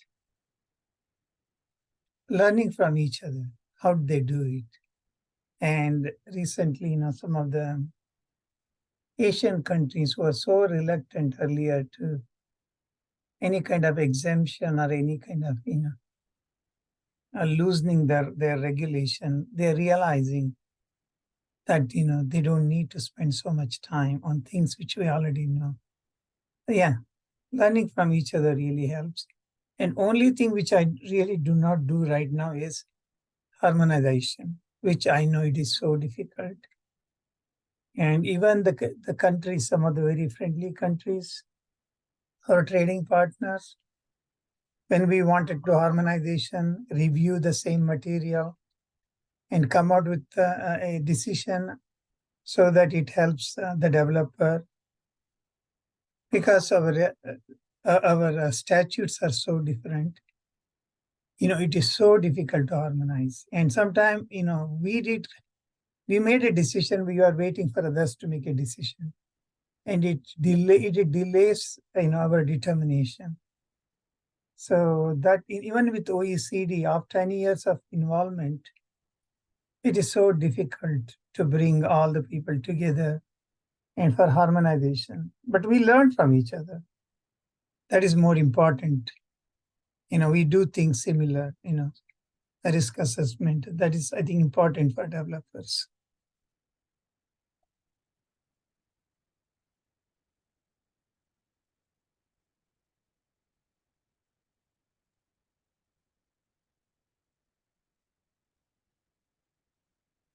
So you guys are fortunate. You already have my presentation behind you. So I won't move on to that, but I don't want to break in this conversation other than to say that we do have time allotted for our federal partners to reflect on what you've heard, what steps you'd like to see us make, whatever you're comfortable opening dialogue for. Now would be a time we'd like to invite you to do that. Bob, I know you've got more to say. Okay, all right. Subray? You've been with us since the beginning of this effort. Do you like what you see? Oh, I thought ours is the last, right after your presentation. No? Okay, I can go if you want. Yeah. Okay, good. Go ahead, Subray. Don't be shy. Yes. Bob, I stayed too long. So maybe that is not a good thing. Yeah. So anyway, I have extensive now, experience regulating plants. And it was a slow process. I did not see, people coming together like this microbe group. It was all patchwork. People, individually, can you do this one for me? It was me, not like, we. So that's why, many things took long time to implement or hear, consistent message from a lot of stakeholders. But looking at your group, there is a big difference the way you guys are doing. From the day one, you guys are thinking together. I think I think that is a really a big change, at least for me. And you came out with collective ideas, and you want to work with federal agencies rather than what can you do for me. That would not work if you're asking only for individually, can you do this for me? It won't help. Collectively, regulators would listen because, probably, a lot of people have the same concern. Yeah, then, probably we should work on it. That's what, at least I see in my management, upper management. When it comes from, a lot of stakeholders, they work on it, thinking that maybe that is the real concern. Yeah, including, the new regulations, probably we want to write for microbes. And another one is, it's always helpful to work with regulators than with, if you start fighting with regulators, I means arguing with regulators. See, regulators are just implementing what is on the book. Whether I like it or not, I have to make sure that I follow, what is written, right? It is not my, people say, what is your risk? And it's nothing to do with, this is what regulation is. If I do not implement, and people can question, you are arbitrary, you are capricious, you are not doing what you are supposed to do, right? So that's why, I always tell a regulated community, it is not my regulation. It is the book, I'm following. If you want to change, I think you have to go to Congress, not me, because I do not have any power. So that's why people are always, getting into this argument. And sometime, couple of companies, last year or before last year, burnt millions of dollars worth their product simply because I told several times, you have to have proper isolation. It is not that, your product is risky. If it gets into another product, it is not supposed to be. That's all. People can, come after you. You have to pay compensation. Nothing to do with me. So, but they did not listen and ended up, burning all their product. So this is what happens. People always talk to me about the risk. I talked about what is in regulation. Whether did I follow? So that's what I'm saying. If it is not working for you, we have to change, right? It should be collective. It should be, reason so that management works on it. So that I always keep that in mind. It is not that you have to argue with a staff member. He or she just doing their job. They don't have any power beyond that. And also, sometimes, I always tell that, do you want to win a battle or a war? If you really want to win a war, then you really need a collective effort. You can win a battle with us and get some, what you call, you don't need to do 200 feet isolation. You may do 100. That won't solve your collective problem because next year again, people want to put 200 feet for you. So that's why I work collectively. I know it looks very slower for you, but compared to the last 30 years regulation we had, you guys are really moving, in a bullet train, relatively speaking. I know that, we have to find out a way you can commercialize your product. Otherwise, what is the use of doing all these tests? I understand that. But things are changing faster, according to me. The way we wrote, rewriting our guide. But after we heard from you that, still there are questions to answer, improvement you required from USDA, we called it a second draft. We decided, okay, there is still we have work to do. We will not say this is the final, rather than we say this is the second draft so that we can talk to you and see how exactly we can help you. Means we are listening to you. It is not we are ignoring. But at the same time, we also have this limitation, a regulatory boundary. We have to work within that. We cannot go beyond. We can have a policy, but anybody can question our policy, right? But we try to do the best, what we can. But I see a lot of, today's discussion, for example, it's very intellectual, and you guys are really coming out with great ideas, and we want to work on it. I think this way of communication should continue. That's what I see from this group. And I'd like to echo a little something there and maybe slightly disagree. So yes, collaboration, working together, stakeholders and APHIS, PPQ, BRS.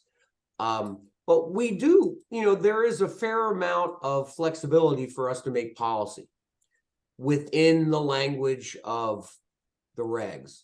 So, I think we try to take advantage of that as often as possible. And please do work with us in that. For example, the potential to add organisms to our 330 lists of no permit required for the US. That is something that will be available. Bacillus subtilis would be a wonderful test case for that as we're getting our process set up. But there certainly are other wild type microbes that would have a lot of potential to be added to that list. Getting that done would certainly make Subray's job easier with a modified Bacillus subtilis, because then you have all of this data and you've gone through all of the, the petition and all of this public comment, and it's done. And then you have, maybe, an edit that is pretty easy to evaluate and not particularly risky, and you've done this body of work to prepare. So that's where there are things that we can do in combination, I guess, or in God, it sucks getting old when you forget the easy words. In a sequential process that will help us move along and help you meet your goals as well. So I certainly encourage, the best thing that anybody can do when looking to move forward is to have these conversations between developers and regulators early in the process. And if Canada invades, remember, it's process, not process. Thank you for your support. No. I think PPQ is really helping BRS. We have a regular meeting with Bob and Jinbo, and we really want to know how we can harmonize so that, and also we are talking to EPA, whether we can have some similar data requirement. And yeah, we are trying to work, among ourselves, our sister agencies and our coordinated partners. And for example, multi-year, see, that is a policy decision. We always gave one year permit, movement permit. When we talked to Bob and his colleagues, so they said they give 3-year permits. Okay. Then we thought, why are we not giving, 3-year permits? So we already, issued stakeholder message. We would give 3-year movement permit for both plants and microbes. And also we asked them, we always used to have only one species in a permit. And now we want to increase the genus level. Probably we want to rethinking. Maybe we should go beyond genus. So these are the policy changes. It is our own interpretation. It's not in regulation. So this is, we are doing after listening to our, either PPQ or EPA. So yeah, we are trying to change, but to help the regulated community.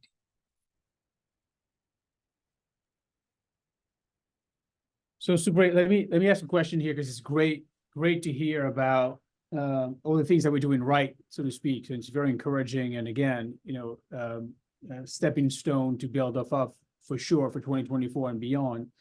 I'm curious as to whether, again, within the constraints of your ability to engage in that conversation, are there things that collectively we're not doing that we should put on our radar? Or are the things that we're doing collectively here that we should do differently in terms of how we approach them, how we manage them, how we engage different stakeholders? So if we have blind spots that we're not paying attention to, and there's things that would help us accelerate that process, or there are things that are, easier to streamline and accelerate. And as you ponder that question, maybe it could be things that you've seen work in other jurisdictions with other agencies, right? Like in Europe, they do this thing that's special and it works very well there. Or in South America, in that instance, they did, or maybe in Canada, right? Like, to keep the jokes going here. I'm just curious if there's things that we're not doing, or we're not doing the right way, that could make our efforts here even more fruitful, even more expeditious, even more impactful, or take them to the next level. The one area which is a little bit I'm selfish here, there are set of developers who really want to listen and do information, and they want to fulfill the requirement. There are other set of people only sometimes argue, not realizing we have no way of just doing something different for one company, because that becomes arbitrary. I think collectively, we don't mind changing or bringing policy based on the requirement and all those things. But collectively, the community should understand, okay, if you want to do something, you should not be too selfish. It's not just for your company, right? Try to work with regulators, right? That would really help us. And so the message saying that if there is a requirement, please provide those requirements, or collectively request a change. Do not just, that's what we are seeing. What is happening is some of our permits are lying simply because they don't want to provide information required. See, then what can we do, right? Sometimes now everybody say, this dealing with micro community is so difficult. It's just not true. It's only a few people, but that is the way it is, conveyed to our higher management, or they are very difficult to deal with. So that would be one, collectively we have to change, not individually. And also arguing with my staff members won't help. I'm saying, they have zero power to do anything different than what they are told to do. So that is one you guys can say, just like this one. What are your challenges, right? We have to work on it. At the same time, you should also convey the message. What regulators want, really, to provide you an application. I can tell you, most of them, when I say that, I can give you 100 acres of test very first time, simply because you have never done a field trial. We cannot approve such a large scale without showing that, you are capable of doing it. It doesn't matter how much money you have, but you have to really make it confined. Otherwise, we'll end up doing environmental assessment, environmental impact statement, which will take years. So that's what they have to understand. They have to follow what regulators want. I have to follow Administrative Procedure Act. Make sure that, a company is not out of compliance. They are capable of doing so. I can scale up. I can approve their scale up request. So, but I don't see with some of them, oh, they say I want to commercialize next year. Remember, it is impossible to commercialize very next year if it is regulated. Simply because you have to really scale up and show that, you can do it without any out of compliance.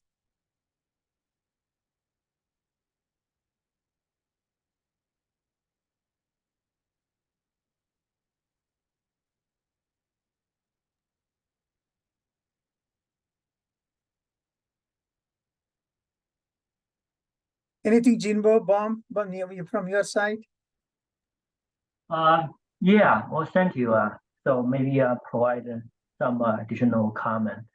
Yeah, I think the first one I really want to emphasize PPQ regulatory process. We have, as Subray above mentioned, we have a kingdom level permit and then good for 3 years.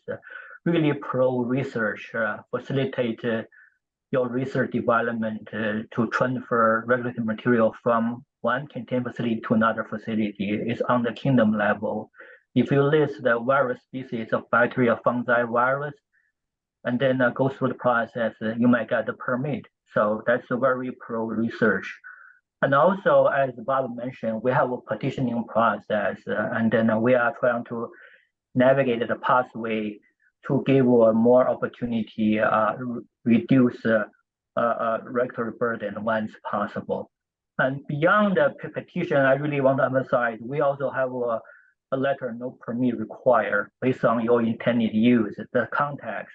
For example, if you conduct laboratory fermentation, and then in some case for human or other purpose, there's no exposure to agriculture or the environment, we might issue a letter no permit required. That also facilitates your movement of regulatory material, even though it's regulated.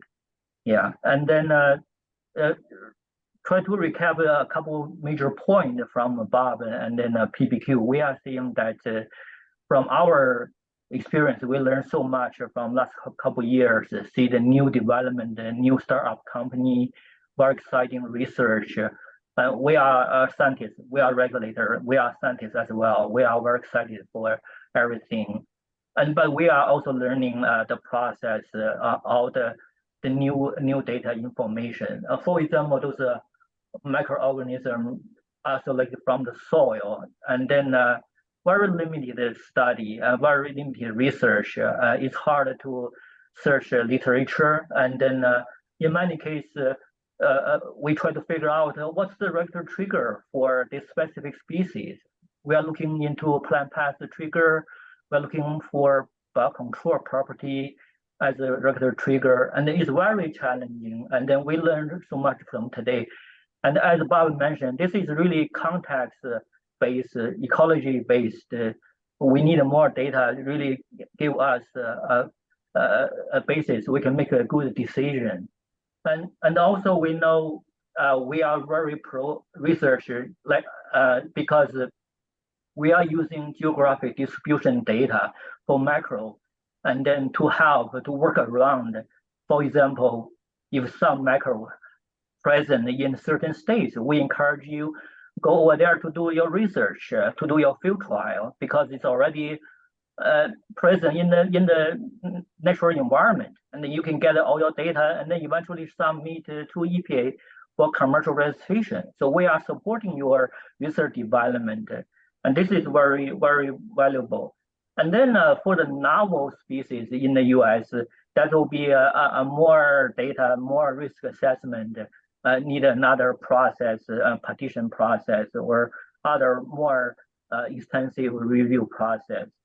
Yeah, but the bottom line, I think we are seeing the answer for all the workshop we learned. I mean, today, I think the answer is research. We really need to conduct more research to get more data. Really, help us. We know better about those macros, and then so yeah, and then we can see what's your intended use. For example, soil-borne macro or micro above ground, totally different context, right? So we have to study, see the difference, which consideration we can think during the regulatory review process.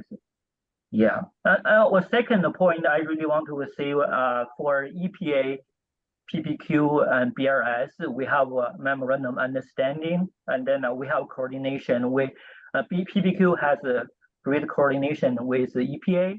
We have a 10-acre coordination. What that means, be less than 10 acre for biocontrol agent, it's a PPQ regulated by PPQ, and greater than 10 acre regulated by EPA. And then, so this is great coordination. It's a more than 10 years old MOU. We're trying to update that. And then related to this one, there's another aspect about the commercialization for macro under 330. We have very nice commercial roadmap, the whole process. And I think if you have more interest, want to know more detail, you can contact our staff. I think two of our staff also here. I think one is Derek, one is Colette. And Derek is the point contact for EPA and BRS question, and Colette is the POC for commercialization policy, the whole process. So if you have any question, you can contact both of them. They are plant pathologists. And that is Derek Picton and Colette Giacono, just to make sure you have their full names. Thank you. Yeah, thank you. Yeah. And then the third point I want to emphasize, we have a BRS PPQ microbial permitting technical working group. We meet regularly every 2 or 3 weeks. We try to harmonize the permitting process between 2 agencies under one APHIS. And then we're trying to do a lot of things. We'll have a lot of new ideas to enhance external customer experience, also internal our permitted scientist experience. So we are trying to make a lot of improvement in the FY24. And also from our PPQ upper management, we got the guidance. We always make sure we are available when there's a need. If the stakeholder want to meet BRS, PPQ together, PPQ, me and our staff are always available. And then for the last couple of months, I think we attend some stakeholder meeting along with the BRS. We are always available. We can attend the first half of the meeting when we answer the question, and then we can log off and then allow BRS to answer the rest of the question. So we have certain things we can do more to support all the stakeholder. And but thank you again. So we learn a lot, and then feel free to contact us at any time. Thank you.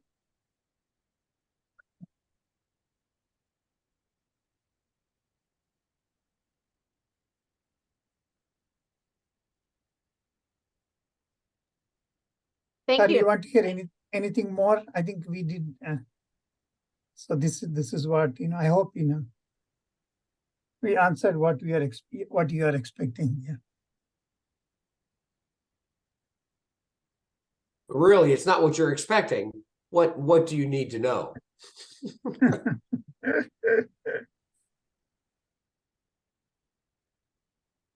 I just wanted to let you know, Bob is not available next year. He want to happily retire. So we should get to him while we can. Something like that. Yeah, it's time for me to play. In fact, I hear somebody's kayaking or dancing someplace. I should be there. We shouldn't be having this meeting now. No, never mind. Yeah, I'll be retiring probably end of April. All right. Randy, I've asked you to be our master of ceremonies to help us close the session. So without hearing more conversation, questions, comments, I'd like to invite Randy to help us wrap up our day. No pressure, Randy, but it's 2:20. No. Thank you, Denise. No, it'd just be some reflections here from my side, and please others step in when I'm done here. Again, I just wanted to really thank everybody for joining today. I think we've had some again, some really great interactions. I think someone mentioned it in the beginning, especially for a Zoom call. It's been impressively thorough and interactive amongst many of really everyone here on the call. So I wanted to appreciate that and thank everyone for that. I think that's really been across all disciplines as well. It wasn't just one discipline or another interacting. It was really everybody chipping in here. I do feel we have raised our collective level of understanding and alignment here beyond where we were before we came into the meeting this morning. So that's, of course, always a good thing. Again, I want to appreciate that. And I certainly also appreciate, the feedback that we've received as well, both on the positive side, what we're doing right,